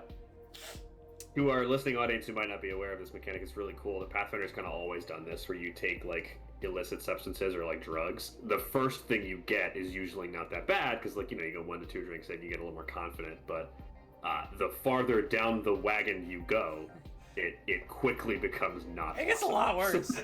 It gets a lot It's not. worse. The Pathfinder's like encouraging taking 9 drinks at a party of drug workers, but like that's like it's you start out okay and then everything gets really terrible. Gets really bad. Really Yeah, bad. for instance, the final stage of the alcohol track is just dead. It's just dead. Yeah. It's You alcohol can legit poisoning. drink yourself to death Um, mechanically. So yeah, it's by no means a an endorsement. A fun ride. Yeah. Yeah. That's like it's a long track, but it can go some pretty ugly places. That's neither here nor there because as Dr. Forsyth and Bastro Baltoran walk out of the abyss, they run into none other than Kashak and Twinkletoes. Hey. Physically, literally. Bam. Just plunk. Oh, Dr. Forsyth. Hello. Oh, that's oh god. Okay, that's happening. You How are you feeling, my friend? you smell very very strongly. I feel fantastic. Let's go to the next place. And he starts Oh. like stumbling into the place Hold on. next to the abyss. Hold on. So we learned some cool Turns stuff. around. Shall we regroup somewhere to decompress a little bit? See Should what we we move learned? back to Axis? It seems to be the most least populated That's our- area. Home base. Or do we want to just like stay in the noise so nobody really overhears us in the bone? I mean, we had pretty short discussions. I feel like we could. Yeah. that's true. what we Yeah. learned. Okay. Yeah. We'll pop into Axis and just like exchange information. It's like all the Right. stuff that Yeah. each person saw. Yeah, and what do you- we what do all you know guys- everything now. What are you guys specifically saying? What are we specific? I want to hear your Um, interpretations of. True. Okay. First of all, I think Kashak will hold nothing back. I don't think he even knows how to lie to these people. We spoke with your good friend and comrade Layla Scandrabar. She's Well, the we leader actually of the... hadn't met her before, but now I think we're really, I think we're like tight now. Right. We spoke to Twinkletoe's new best friend, Layla Scandrabar, who is the what did she run? What was it? It was the event. The Abendego Avengers, yes. And whenever Abendego comes up, Kashak like kind of recoils a little bit. He gives like this little weird little facial expression. He's like, "Yes, those Avengers. Yep, them. They were the team that you all fought, I believe, at the thing." And Yes, crush them.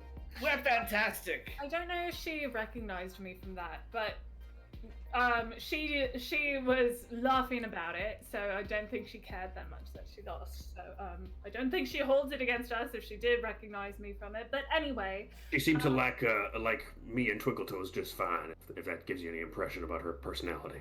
she told us a bit about missing people from the brine, or like going missing because of the brine. She mentioned a specific salt cartel that Yeah. deals in Salt.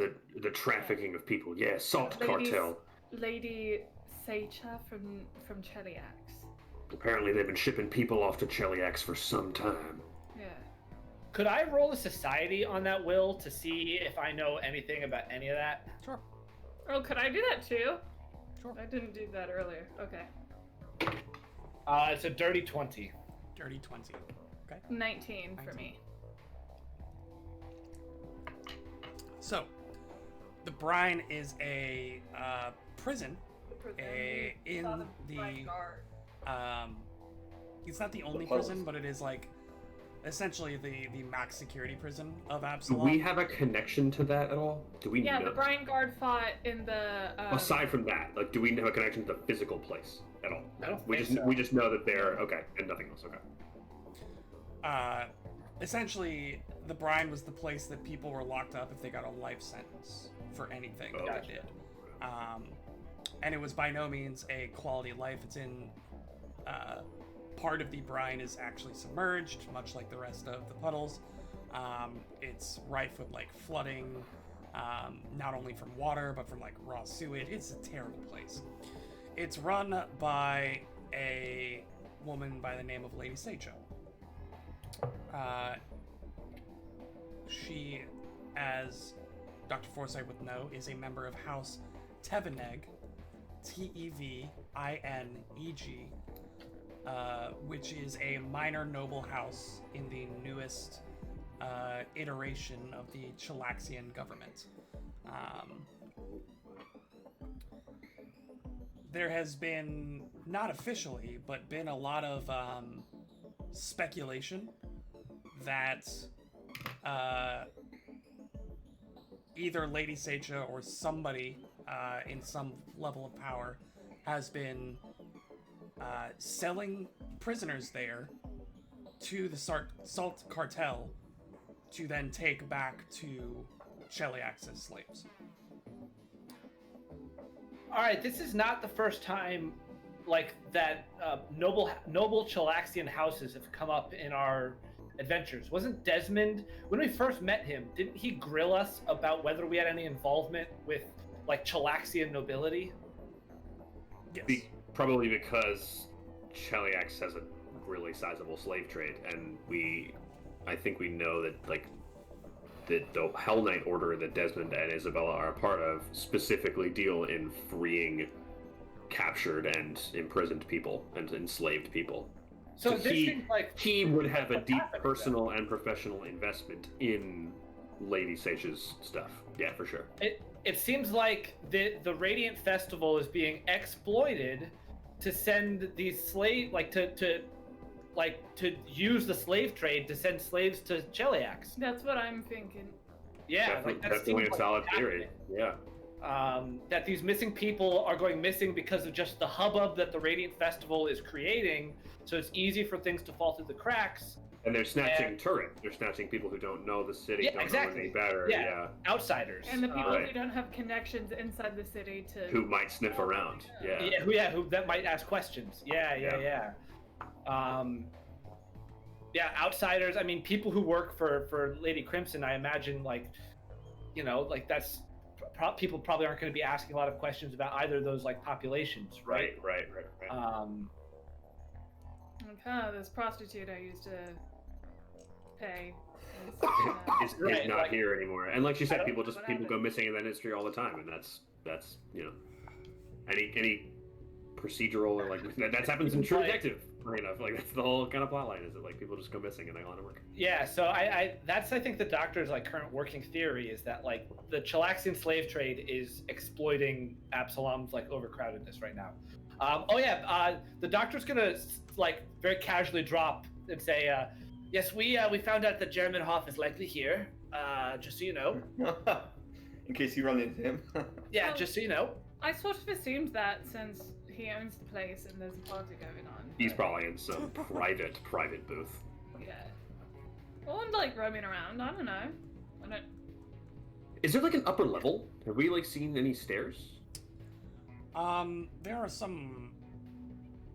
So you all came in. If you imagine this rectangle of a building again, you all came in like the bottom left-hand corner out of a storeroom because you burst through a door that went to the outside on the outside wall of the building that led into the storeroom that they used to hold their goods and stuff. Then the bar took up the majority of that left-hand wall of this rectangle. On the other side, you see that there are doorways and hallways that extend off out that direction. You're not sure they are closed doors. What should we do? There are, I believe, 4 more rooms we have Three not more. gone to. 4, We have- 3. Hell. 3 more evil Um, ones. Yeah. Yeah, it was Hell, and what were the other 2? Well, no, the Abyss was one of the evil ones, so there's only Correct. 2 more evil ones. So you have Great. Hell, you have Abaddon, and where is it? The Maelstrom. Ooh, Maelstrom. Maelstrom. Let's And go then, to Hell. do you guys share the details of your Oh yeah, so interview with yes, that's Molly? right. I forgot about that. Matthew has a new job. I'm applying to be He's a got an prostitute interview. for Molly Crimson. He's got But Wow. before my resume goes through, I do have some interesting information. She has also been affected by the missing persons. Her workers are going missing, and her workers are usually not people from Absalom. So, She had- What workers does she employ? What business is she in? people who make you feel good on the inside and the outside too. Kashak, I don't know if you are familiar Oh, yes, close, Miss what a Fix It. prostitute does. close friend. I see. Okay. So you do understand? Okay, just want to make sure. He's like very uncomfortable, like very like business. His tense shoulders. Like, We'll okay, get you one yeah. day. Please no. Okay. And she seemed genuinely interested in finding out more information. So there's a good chance we'll have an easier time if we talk to any of her patrons about missing people. It sounds as though we are all very successful in our endeavors. Guys, we I make had a some good very team. good brandy. Very good brandy as well. Shall we? The Doctor's like swaying a little bit. Shall we? Go to hell? Sounds like fun. Off to heck. All right. All right, so you go to the second room on the right from where you all started. You are now walking in. You make a left into the room to find red lanterns hanging from the ceiling that drench this room in a bloody light, illuminating walls painted with fiery pits and rocky crags. All of the tables here are inset into waist-high pits in the floor, and the bartender stands in their own bottle-lined pits in the center, sporting either a tiefling's brow horns or a set of remarkable fakes. Elaborate torture devices stand at the ready all around the room. And you all see someone. See someone that is exceptionally familiar to you, at least to Twinkletoes, Prince of Bastro, Puddles? and Forsyth. Is it You see Chairman Hoff or a Princess? tall blonde man, shoulder-length wavy hair, with a very low-cut V-neck and a tattoo across his chest, who is currently holding a rope. The rope is attached to a device upon which a person is strapped currently. And you see that they're upside down on this device, strapped in, and as this man pulls on the rope, these boards of wood slap in on the man's feet and ankles and shins in a sickening crack. And you just watch as he yanks and he yanks and he yanks, and the man that is currently strapped in is just like screaming at this point as you hear crack, crack, crack of wood as one of the boards eventually shatters in half over his left shin. And you see the gentleman who is pulling the rope kind of laugh and get like fake sad, like, oh, now I've got to fix it. Like, Wait, you said we recognize him? you do. You recognize the man as none other than Chairman Hoff. Oh, what? Yeah. He looks a little something like Okay. Oh boy. All right. Yikes! Face reveal. like this. Oh, he's hot. Oh, Oh, yeah, I wasn't expecting to get Oh. a hunk. What the Oh, heck? he is. I was Very good expecting him looking. to be like How you old doing? Yeah, I thought it was gonna be Like- old. and Yeah. gross. Oh, this is so much worse. No, he He's- was described at the tournament. Yeah. This is how I If pictured he's- him. Yeah, if but he's I didn't this hot- remember. If he's this hot and this young and this powerful, he is mega dangerous. Yeah. Yep. That's not good. Not This is good. bad. Not Dr. good. Forsyth and Bastro, go ahead and roll me a religion check. What is that tattoo? Jack, you're gonna slap yourself when you realize what it is. I think I know what it is. Dirty Yeah. 20. Okay, I got a 16. Dr. Forsyth, you 100% absolutely recognize this tattoo on sight. And you find it exceptionally out of place because it is the Eye of Eridan Yeah, I that knew is it. tattooed across this man's Oh, chest. what? I knew it. I knew it. I Who's saw it Eridan? immediately. I don't know who this is. Aeroden is the. Sorry if you wanted to take this, Will, but just go for for the it. purposes of everything. Aeroden was the god of humans for a long time, and he was. He's known as the last Aslanti. Aslant was the empire from forever ago that fell, and then he was this guy, this hero who ascended to godhood. He was he's kind of the Jesus figure, but not really. He is like a powerful man ascended to godhood, and then became the major figure for a lot of Galarian types and mostly humans. Mhm. He's presumed dead.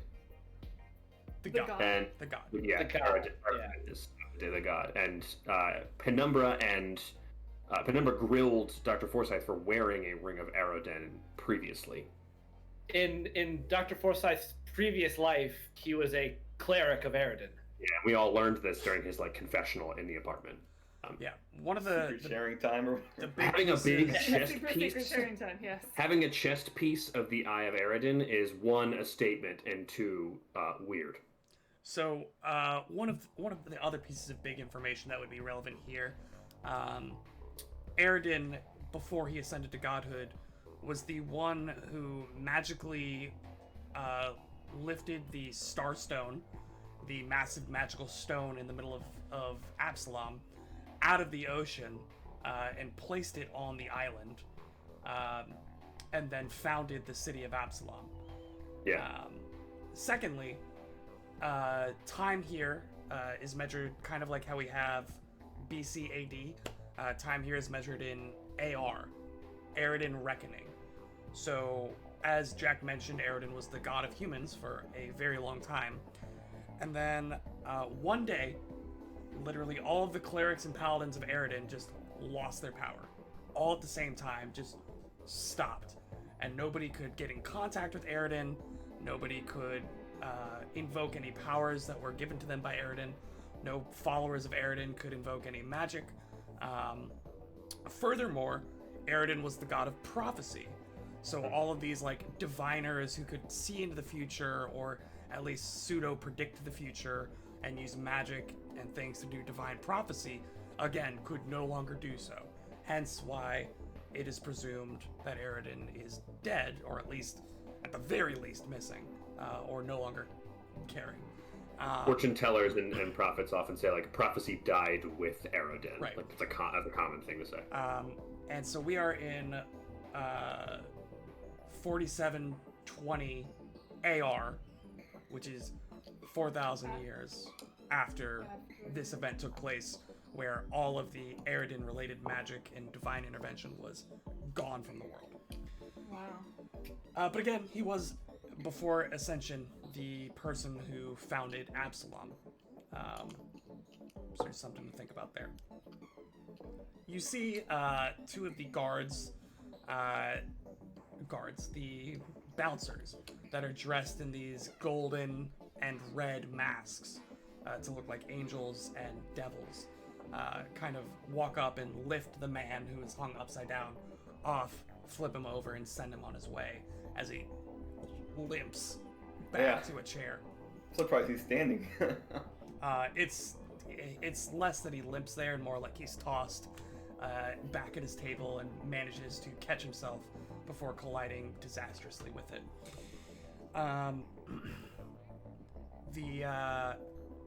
Let's see. At that point, he looks around, goes to the bar in the center, and just picks up a bottle off of one of the inset shelves that the bartender is using. Picks up the bottle, goes back to a table behind the device that he was using, and takes a seat. What would you all like to do? Twinkletoes is going to turn around and say, I don't think this is the room for us.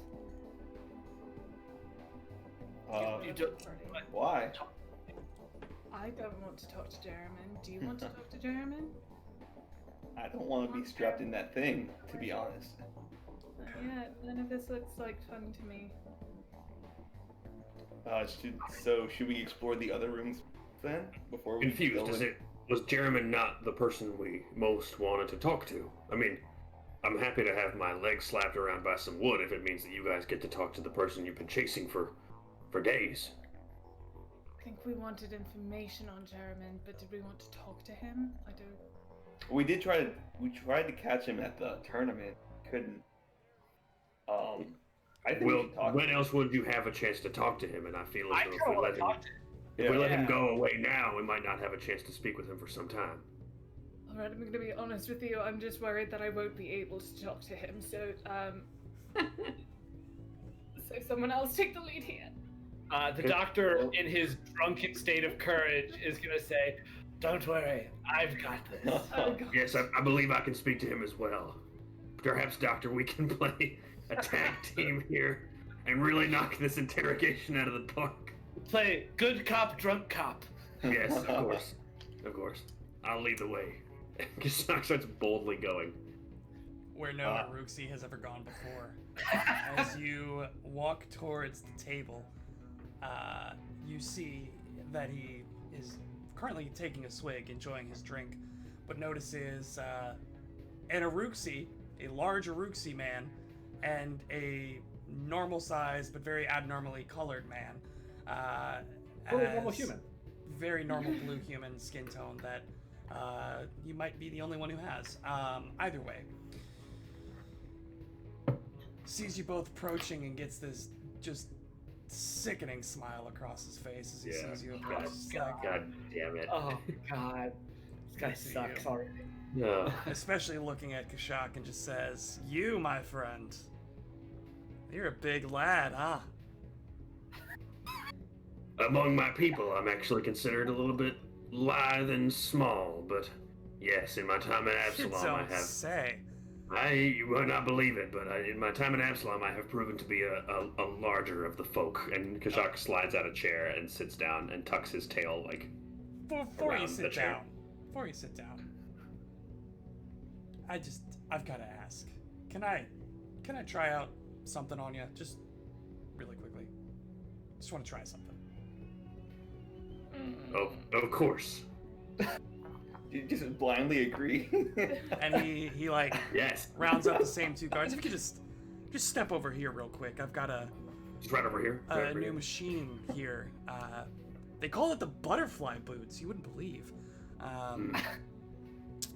It's so interesting. It's well, you'll see. You'll see. And the 2 guards that he motioned over, kind of like pick you up around like under the armpits, and Yep. then like scarily quickly just flip you over. These better be some big boys. Strap. They are large. They're not quite as big as you, but they are deceptively strong. Yeah. As the suits kind of cover up whatever kind of musculature that they might have. Sure. Flip you around, and Jeremy like clamps this like leather straps across your ankles, across your waist, and across your chest. It says, "Now, my friend, you're very gracious, very generous guest. I appreciate that. I just wanted to thank you for coming out to the House of the Plains tonight." The pleasure's been mine. It's been quite an experience Oh, for us. certainly not. The pleasure is just all mine. And as he says that, he Yeah. yanks the rope, and This these guy's insane. wooden boards just come now replaced, just come slapping across your feet and your shins and your knees. I'd like you to go ahead and roll me a fortitude save. I'm getting so many Ramsey Bolton vibes. Yeah. Yeah. Yeah, so That's not terrible, but I'm gonna hero point it 'cause it's not great. There we This go. is like 17. 17. 17. Is pretty good. It is a pass. So Nice. these boards come slapping across you, and it's genuinely unlike anything you've ever experienced before. Yeah, I'm sure. You can tell that this is something that you wouldn't want to be dealing with long term, but for the short term at least, you're used to being beat up. You're used to a much harsher environment maybe than some of the Absalonian natives are, and so the shock of wood against your scales and flesh doesn't ring quite as painful as it might otherwise. Especially with all the climbing that Kashak does in his daily day-to-day. Climbing, home, the like, training to climb, the falling. Yeah. Yeah. So you do still take 3 points of bludgeoning damage. Okay. But after a good 45 seconds of him just like, almost like a church bell, just yanking, pulling on this thing, you see that he's like worked up a sweat and just lets the rope go. And those of you looking at Kashak's face, nothing. Just like as soon as the board hits, it's like no emotion whatsoever, just stoic. he's still asking questions, basically like, how's your day going? Like, Yeah, what's your name? he grabs like This the curtain. is the most uncomfortable you have ever seen Twinkle Toes. Yeah. Like, she is like body language completely closed off. She does not like this. You see as he pulls a like kerchief out of one of the breast pockets of his fellow guards and just wipes his sweaty brow and kind of like tosses it to the side as they lift you out, unstrapping you, lift you out, and place you back down. Oh man, what's your name, man? What's your name? My name is Kashak. Kashak. You are obviously not from around here. No, sir. No, Wow. I'm not. Wow, but you are. Wow, you are a hardy guy. Why don't you come have a seat with me? Just come have a seat. He starts to pull a chair out. He says, "Now, sir, let me take a guess as to who you might be. You you carry yourself with an air of importance, and you have quite a good smile on your face despite being in a dark environment. You might be Go on. Jeremy Hoff himself." That's a good guess. Yeah, I am Jeremy Hoff. Yeah. It is certainly a pleasure to meet you. It's, as I mentioned, it's been quite an experience for all of us to be here for the first time, and we're happy to be here, sir. Well, I While the two of them are having their conversation, I think the doctor maybe notices that Twinkle Toes is uncomfortable and will just lean in and whisper, "Would you like a drink?" No, it's okay. Thank you. All right, well, I'm going to go get one. Let me know if you want one. Fine. Bastard's gonna follow the doctor just to keep. No, Bastard, stay here. Stay here. With, Are we leaving Twinkle Toes by herself? yeah. Don't leave Twinkle Toes alone. Doctor, just make sure you don't get yourself in. Leave the doctor alone. Leave Twinkle Toes alone. Yeah, that is tough. And the doctor wanders off to the bar. Is he with anyone? Is he at the table like by himself? Is he hanging out with not anyone? directly. There are far more. There are far more lackeys, I bouncers in imagine. this room than there have been anywhere else. Like elsewhere, you've seen maybe like, as I mentioned, like a bouncer on each side of each archway, and then a couple like at the fronts, and a couple that were floating through the crowd. Here, there's like the two that are at the rack that he's got, and then there's like 6 or 8 of them that are either seated or standing just in the general vicinity of the room. It's a pretty decent sized room. It's like 40 by 30. Long ways being the longer side, or width-wise being the longer side. Did I understand you correctly in that there are, like, these tables are in, like, they're sunken in? Yeah, And so then there are, imagine like a conversation pit from like the 80s. Yeah. Like and it's then, that with a table. But it's like and then rock. where is the bar in The bar is in one of those that is in the dead center of the room. Okay. Yeah. So the it's like doctor's going to the dead side of the room. And there's like a little like a stairwell that's like 4 steps down into the bar area, and then there's like a 3-foot wide radius around the quote bar, and there are just shelves in like this column of shelf with all of the different bottles in it, and then under the actual bar shelf are the glassware and things that they're pulling out. You're able to procure a drink easy enough. This room is a little bit more expensive. It looks like whatever fare here has been swapped out for something a little higher class, just because German happens to be here right now. Sure. So drinks Are in we? this Are room we? start Oh, at sorry, a go silver. Yeah, they're gonna start at a silver here. Okay. What was your question? Oh, did he invite everyone to sit down or just Kashak? Just Kashak. Okay. Gotta get butterfly footed before you can hang out. Returning to the conversation, he's like, well, I do my best to entertain. I'm just, just doing what I can with what I've got. And what you've got seems to be a sizable amount. Seems like you're not exactly hurting for a lavish lifestyle, if you don't mind my saying. I don't. I've worked very hard. Worked very hard to get where I am. A lot of blood, sweat, and tears, as they say. Of course. What does a day in the life of Jeremy Hobb look like? I suppose that depends on the day. I talk to a lot of people. That's really what it comes down to. I talk to a lot of people, and I mean, you might consider me. Well, it pays to know everybody, right? It pays to know people Of course, in right. Absalom, and being able to connect Party A with Party B, despite the fact that they know nothing about each other, but have mutual goals or mutual needs, it can be lucrative at times. Right, of course, absolutely. Yeah. The business of connecting people will always have its roots in a city this large. Yeah. Any particular dealings in the Radiant Festival and all this hubbub going on in the Precipice Quarter? The Radiant Festival. Yeah, well, I mean, sort of, actually. Go ahead and roll a diplomacy check. And take a +4. +6, actually. 10. A 10. 10. It's sort of, yeah. I mean, I've dealt with a lot of people, because of the Radiant Festival.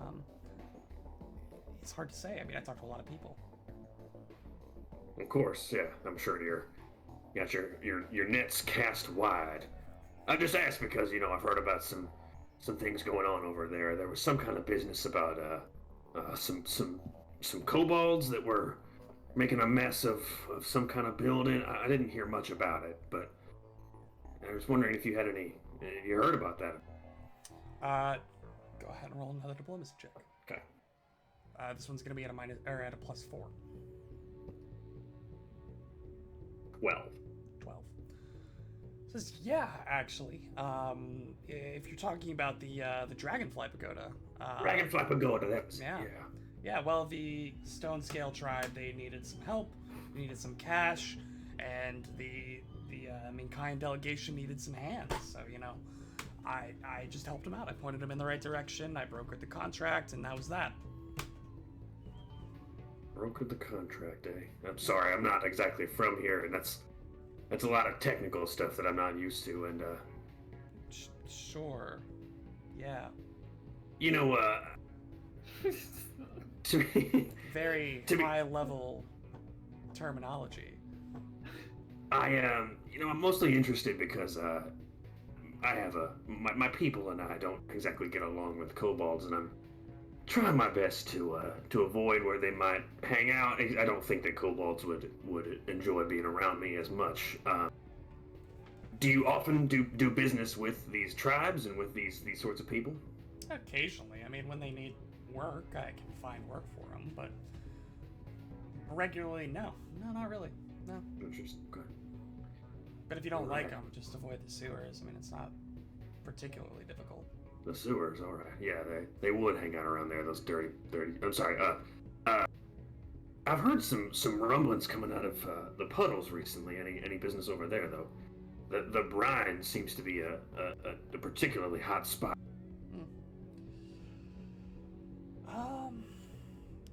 Not really. I mean, honestly, I don't deal much with the brine. The Sechas being foreigners doesn't really help. Not quite as ingrained in local culture, so I tend to avoid them. Don't want to make any unnecessary. I don't want to step on any toes. But not a whole lot of involvement with any, Chalaxians. It seems like they're popping up a bunch. The influx of their culture into Absalom. No, I tend to work mostly with locals, mostly with Absalonians. Right, of course. You want to keep your interests at home, of course. Precisely. Well, Mr. Hoff, it's certainly been a pleasure meeting with you. If we wanted to potentially involve you in some business dealings in the future, is there a way we might get in contact with you? You can either find me here or find somebody who can get a message to me here. You've got an invitation, right? Of course. Everyone here's got an invitation. Naturally. So How else would you be here without an invitation? Well, I own the place and I don't have an invitation, so. Yes, of course.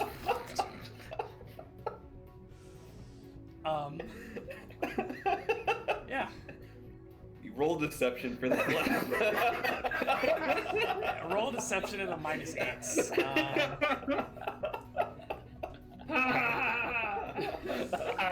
Oof. Yeah, you can. Said I'll I should either be here, or you can find somebody who can get a message to me. Of course. What kind of work are you looking for, or looking to hire? Maybe I can help you now.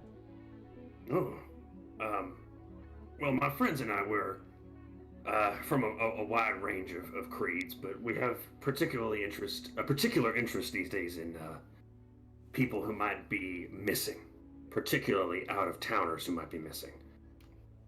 I personally was not exactly brought here under the most savory of circumstances, and it seems as though my friends have people they'd like to find as well. This is what I was mentioning with the brine, is that they seem to be trafficking people out of the city. I'm curious if you've heard about anybody going missing, perhaps in your organizations or in other organizations or anywhere across the city. To be honest, I just don't pay attention. I don't work with the Chilaxians. The only thing I can assume is that locals are just fed up with the hordes of newcomers. I mean, it's kind of a consequence of the Radiant Festival, if you think about it. I mean, all these random people showing up, trampling on our home, you know? I mean, somebody's bound to piss somebody else off. Stuff happens, I don't know. Sounds like you're not a big fan of tourists and people from out of town. Look, I just prefer to take care of my own first. I think at this point the doctor stumbles back from the bar and rejoins Bastro and Twinkletoes, and he's got a drink in his hand that's like half gone already, and he just sort of whispers to them like, "What's going on? Are we not invited to this powwow? What's happening? What are you two doing?" We didn't get our feet clapped, so no. Yeah, no, I can't hear anything right now, but I think Shock's doing pretty well. I saw him laughing earlier, so yeah, hopefully, I think it's going well. But I think you might be able to join them. You were with Kashak. We weren't. We were standing in the background because someone here is a little scared. You're halfway through the sentence and the doctor's already gone. Okay. He goes and sits down at the table. Are you still wearing the ring? Yes. Oh, Dr. Forsyth, Mr. Hoff, this is my friend and associate, Dr. Xavier Forsyth. I think the second you say his real name, he gives you this look like, you shut up right now. But he goes by many names now. It's a pleasure to meet you, Doctor. Do you have a practice here? Yes, I do.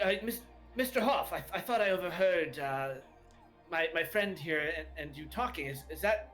Do I have the honor of speaking with the famed Mr. Hoff? Famed is perhaps a strong word, but I am Jeremy Hoff. Yes. Yes, I do have a practice in the Ascendant Court. Yes. Very good. Well, perhaps I might be able to drum up some more business for you if you're looking for patients, at least. You seem like a. Oh, You notice the glance down to your hand. You seem like a good guy. I'm always happy with more business. Very well. And I can't help but notice your tattoo. Oh, that's I got it a while ago when I was young, but I still like it. It's still good. Are you a follower of the old way? Well, I can't say I'm much of a religious type. No, it's more out of respect for the man that founded the city. The man that built the greatest city on Galarian. Cheers to that. Please, I didn't mean to interrupt your conversation, but cheers. And he'll sit back and start drinking again. We were actually just talking about the Radiant Festival, and we were expressing that it's maybe an influx of new people to the city is not perhaps the best. And actually, Doctor, I'm curious if you might have anything to add on that. Well, being a totally normal human myself, as you can see, I blend right in. Gives a smirk. Yeah, actually, that does, forgive my boldness, but your complexion, I feel like I might have seen you before. Go ahead and roll a deception. Deception? Yes. Do I have the edge point for disguises You might at my just disposal? have the edge point for disguises at your disposal. Oh, thank God. Okay, because my deception's at a -1. So here we go. Ray's gonna recognize you from the battle. And that's a natural one. So I'm gonna burn that edge point for Do it. disguises. You have a hero point also? I'm gonna hero point it also. Okay, it's the best of the three. That's a 13 total. I rolled a natural 1, a 9, and then a 14 for a Okay. cumulative Correct, 13. 13. Doctor, there's no way, right? There's no way that you were in the tournament. I mean, you couldn't have been on the Secret Tiers, right? Oh, no. Am I right? Hold on. Out of character. Why would that be bad if he knows that? Why would that be bad? Is it? Well, that's why I'm saying. I don't think that's a bad thing. That's a question. He might think you're talented if you were. He might think you're useful. Right, like we just know Princess Puddles. Like And that's the all connection we to the connection with the pagoda has not been made between those people and. Yeah, so I think that this is fine. So the doctor's gonna set his drink down and just do one of these. I knew I recognized you, Doctor. Oh, that was so entertaining. Was it the nickname that gave it away? I thought the last Aslanti might be a little on the nose, but Well, I saw the ring, and then you asked about the tattoo and the hands. It kind of just clicked. I mean, well done, Doctor. I mean, you've got some moves, my friend. You've got some moves. it was a team effort, I assure you. Well, it was entertaining nonetheless. I would have loved to see you win the thing, but well, that bitch had to come in and ruin it. So. Yeah. Do you what was that? Do you know? Like we had a chance at glory. What was that about? Oh, Fortuna's just punching above her weight, thinking she can get away with things that she can't, and now she's hiding in somewhere, keeping her gang out of trouble that they might not get their throats slit. So, yeah. I mean, if you don't mind me pressing the matter, but you know people. I mean, they can't think they can get away with that, right?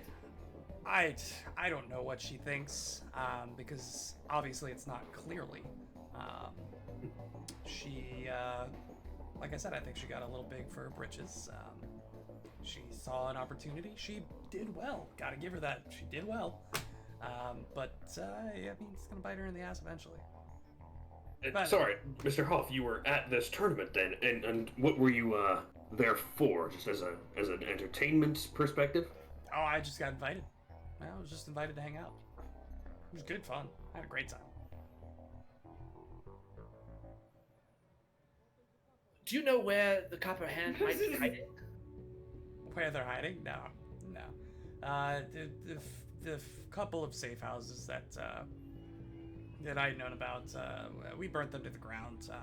Nobody was there, but no, it seems like they knew what they did. They knew what they got into, so they cleared out. It seems like they're hiding out for a bit. I mean, it's not really my problem anymore. I think Puddles is dealing with it, however well that might be. It'd be a real shame if the Copper Hand went missing. I mean, not really. The doctor said that's like slyly, like obvious, like or at least maybe in his drunken state. Yeah, like. Well, Wink, wink. I mean, no, it would be great. What are you talking? Is this guy okay? The doctor just takes a drink and like sits down, like, oh, sorry. Sure, doctor. Yeah, it'd be just the worst.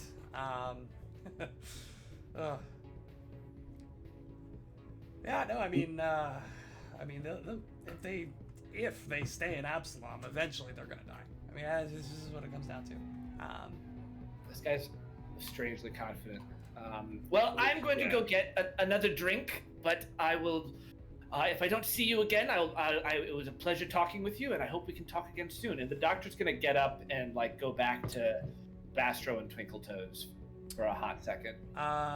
As you're standing up and turning around, you feel a large hand grip around your wrist as it's still pushing off the table. Doctor, I've got to ask, before you go, what exactly happened at the Dragonfly Pagoda? At the Dragonfly Pagoda? Yeah, you were there, so I figure you might be a good person to ask. Oh, fuck me. He knows our names. Okay. the doctor said, I mean, nothing went down. There was a situation, and we handled it. I was just wondering, the Stone Scale, they came back to me looking for work. They told me what happened. Mentioned some people that came in and broke up their little powwow. Seems like it didn't end too badly, but now I can't do any business with the Minkayan embassy. And I just wanted to make sure there wasn't anything else going on that you might be able to tell me about. Is there something you would like to say to me more directly, Mr. Hoff? I assure you, whatever you think might have been going on, there was a situation we were asked to deal with and we dealt with it. There was nothing deeper